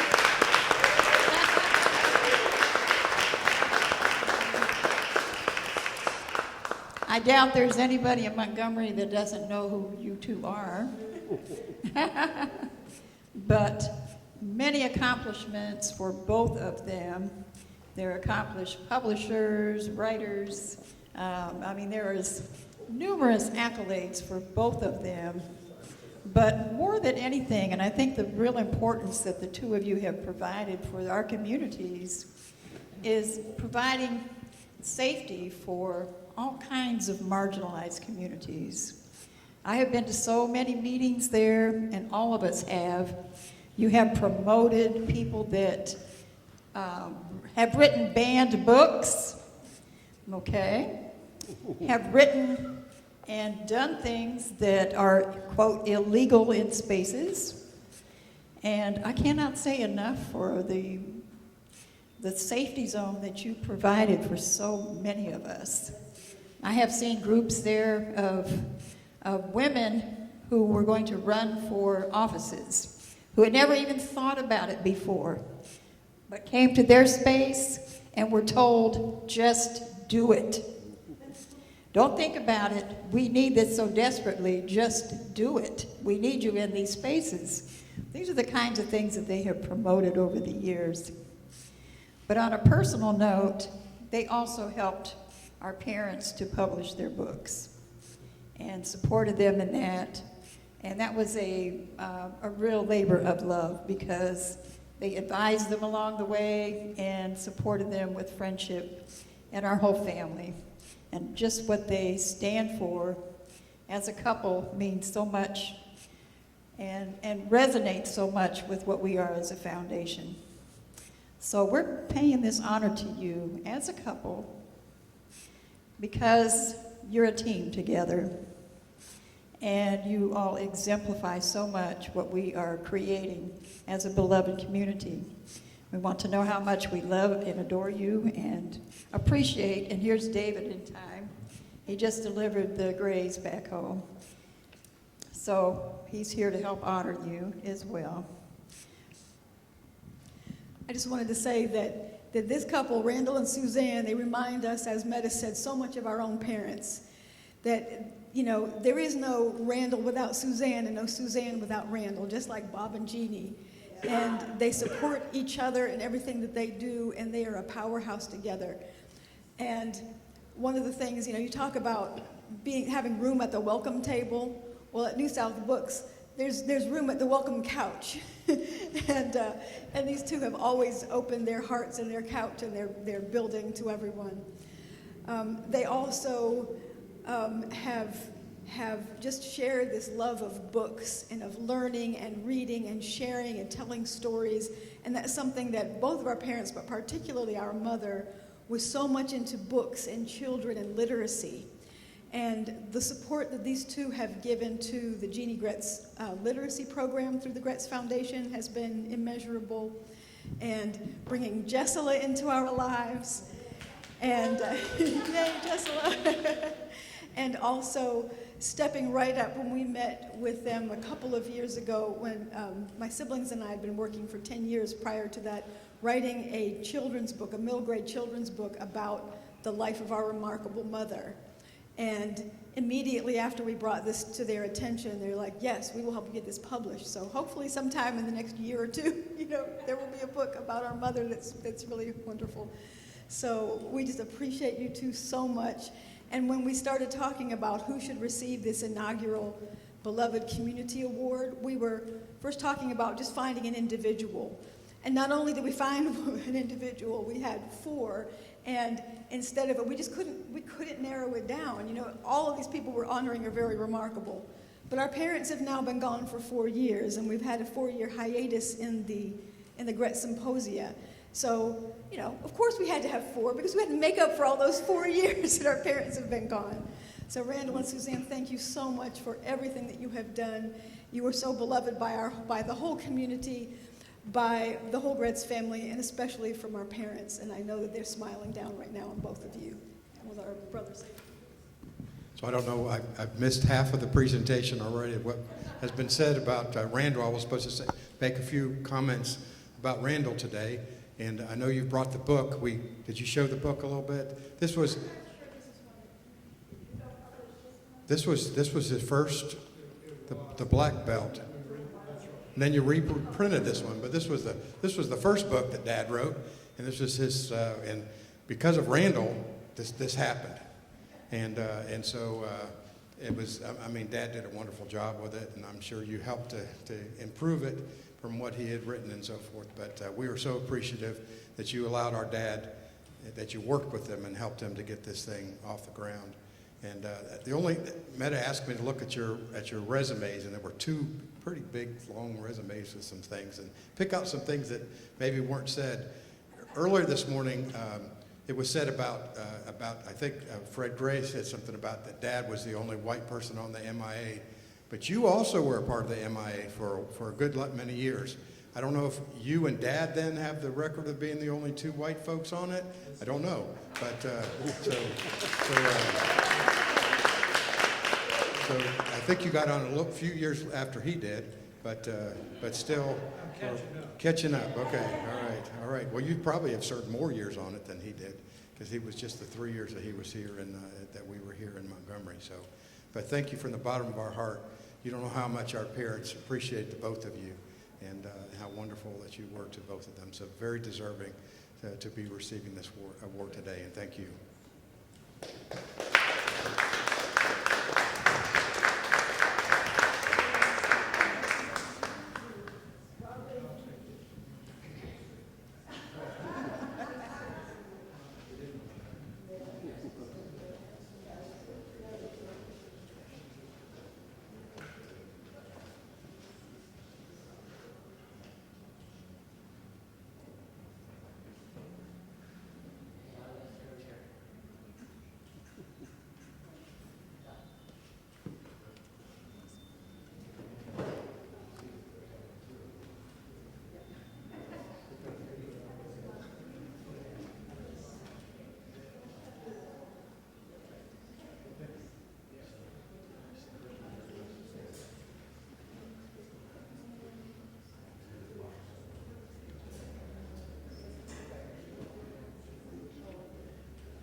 We do a fair amount of programming at our New South bookstore, as many of you know. We have author talks, history talks, educational programs, music programs, readings from plays. I usually don't have the mic. It's our guest speakers who have the mic. This is an incredible honor. I'm very, very moved to be here with my beautiful partner, Randall Williams. And I want to point out that our dear friend and associate who helps in making New South Bookstore a happening place, Jessela White, is in the audience here. So thank you, Jessela, for all you do for us.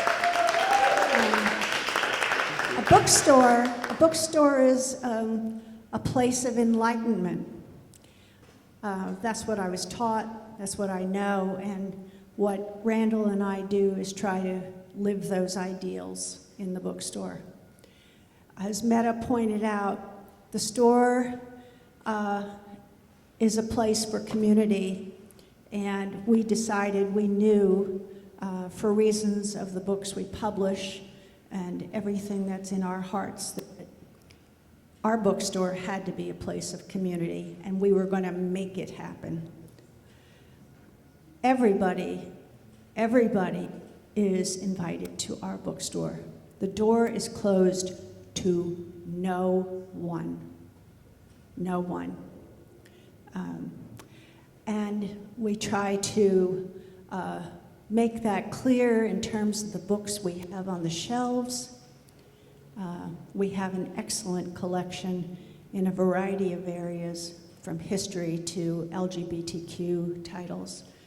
And we try to make it clear in our programming. So our programming is very diverse. And there is a couch where people can laugh and cry. It's a historic couch, which we sort of took from Johnny Carr when she was ready to throw it into the city dump. I take personal credit for rescuing it. She wanted Randall to carry it to the city dump, and I said, "Oh, Miss Carr, you're going to get rid of your couch? We'll be right there." So we have the Johnny Carr Memorial Couch in the store, which is a very special artifact. We do what we do because it's the only thing we know how to do. You all have such talents here, such gifts, great vision. All I know how to do is write and publish and books and run a bookstore. And I think that's true for Randall. So we're going to stay put in downtown Montgomery, hope that you will not be a stranger and come laugh and cry with us during these interesting times. Thank you. Thank you.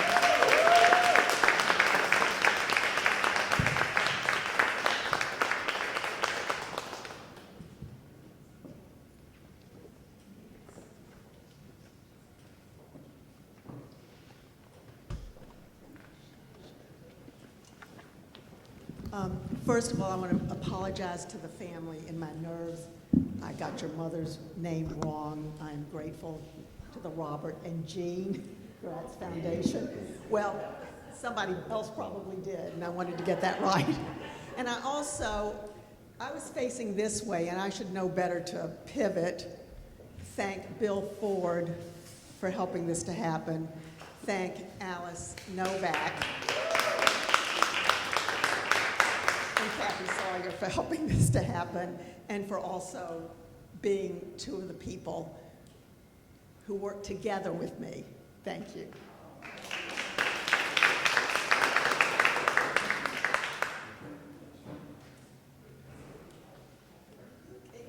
At this time, we'd like to bring Meta to the podium.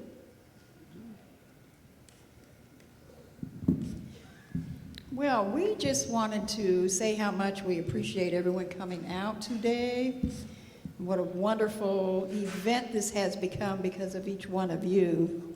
But we especially want to thank the National Center, because it is because of the center that we even have this program. And from all the, and especially to Dr. Franklin and to Howard Robinson. The two of you were most instrumental in bringing Mom and Dad here to the campus to begin with and creating this program. So we owe a considerable debt to you. And I must tell you that the greatest pleasure our parents had was being part of ASU. They loved this campus. They loved the people here, the programs here. They got such pleasure of walking hand in hand from their house to come and have lunch here with the students.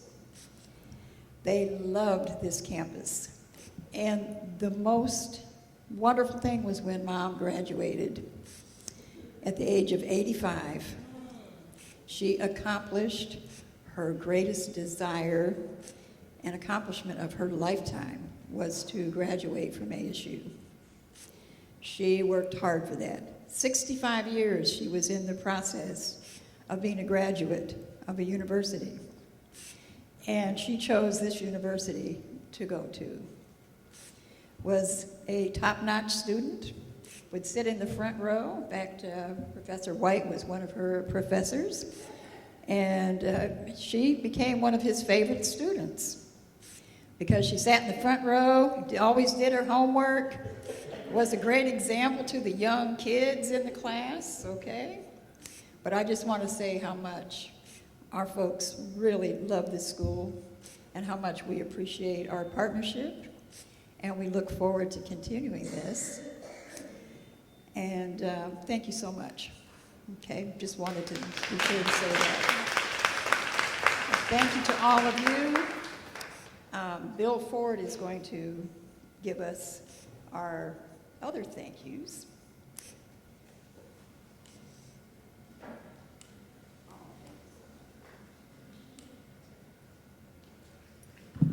Before I start thanking everybody, first people I want to thank is Bob and Jeannie Greatz.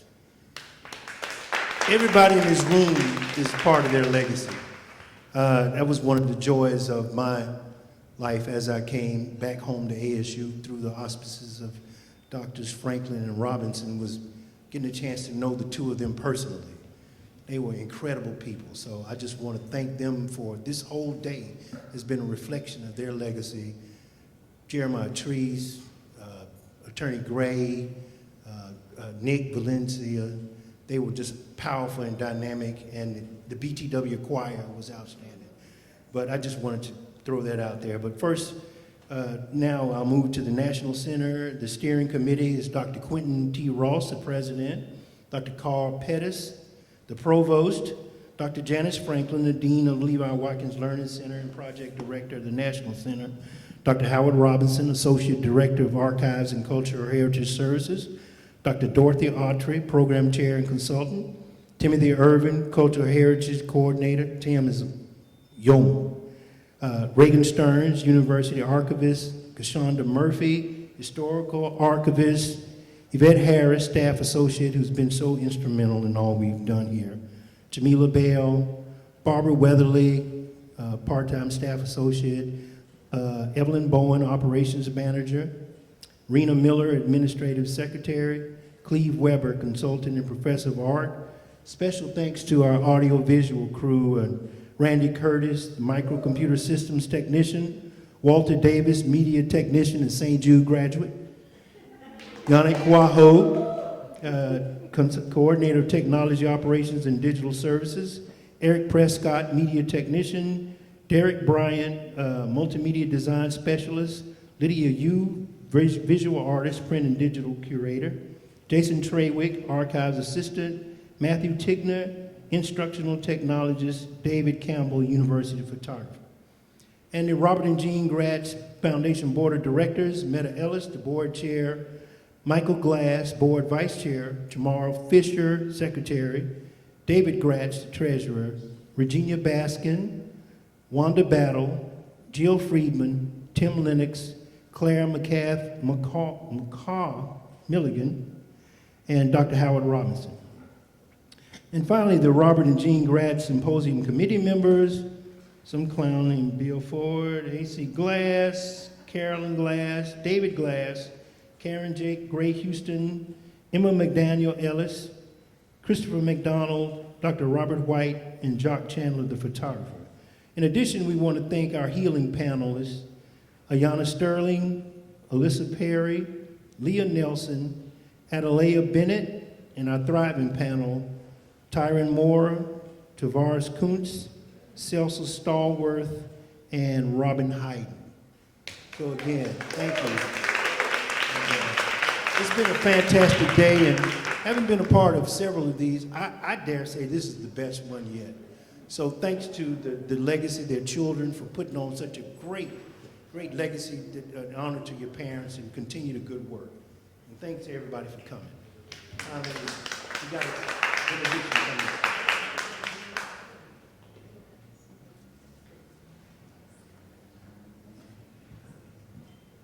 I have heard it said that we become beloved community when we can look one another in the eyes and call one another beloved, and when we can look in the mirror and call ourselves beloved.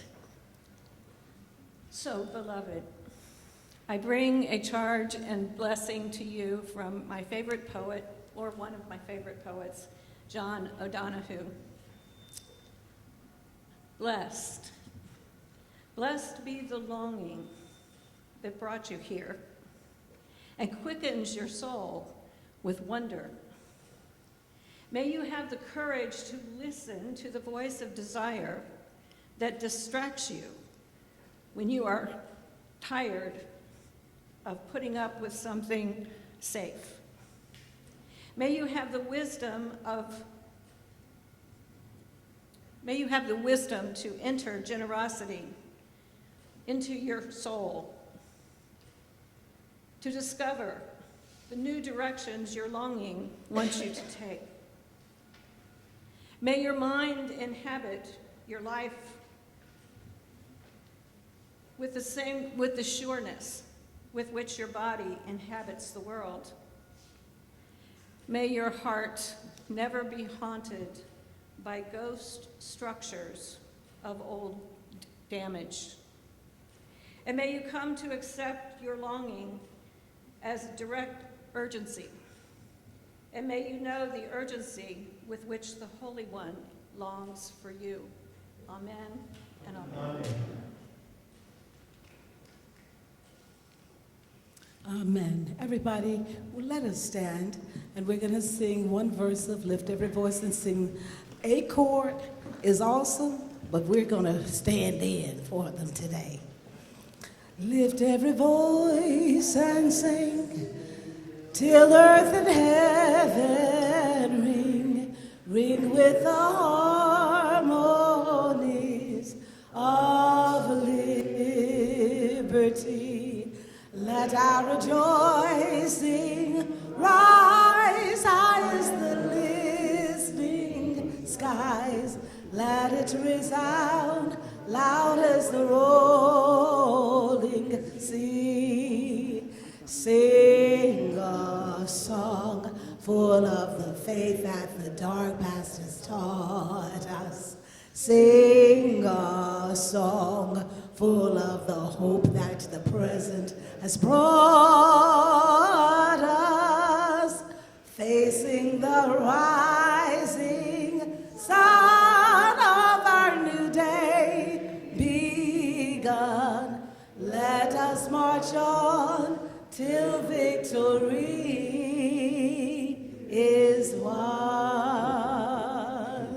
God bless everybody.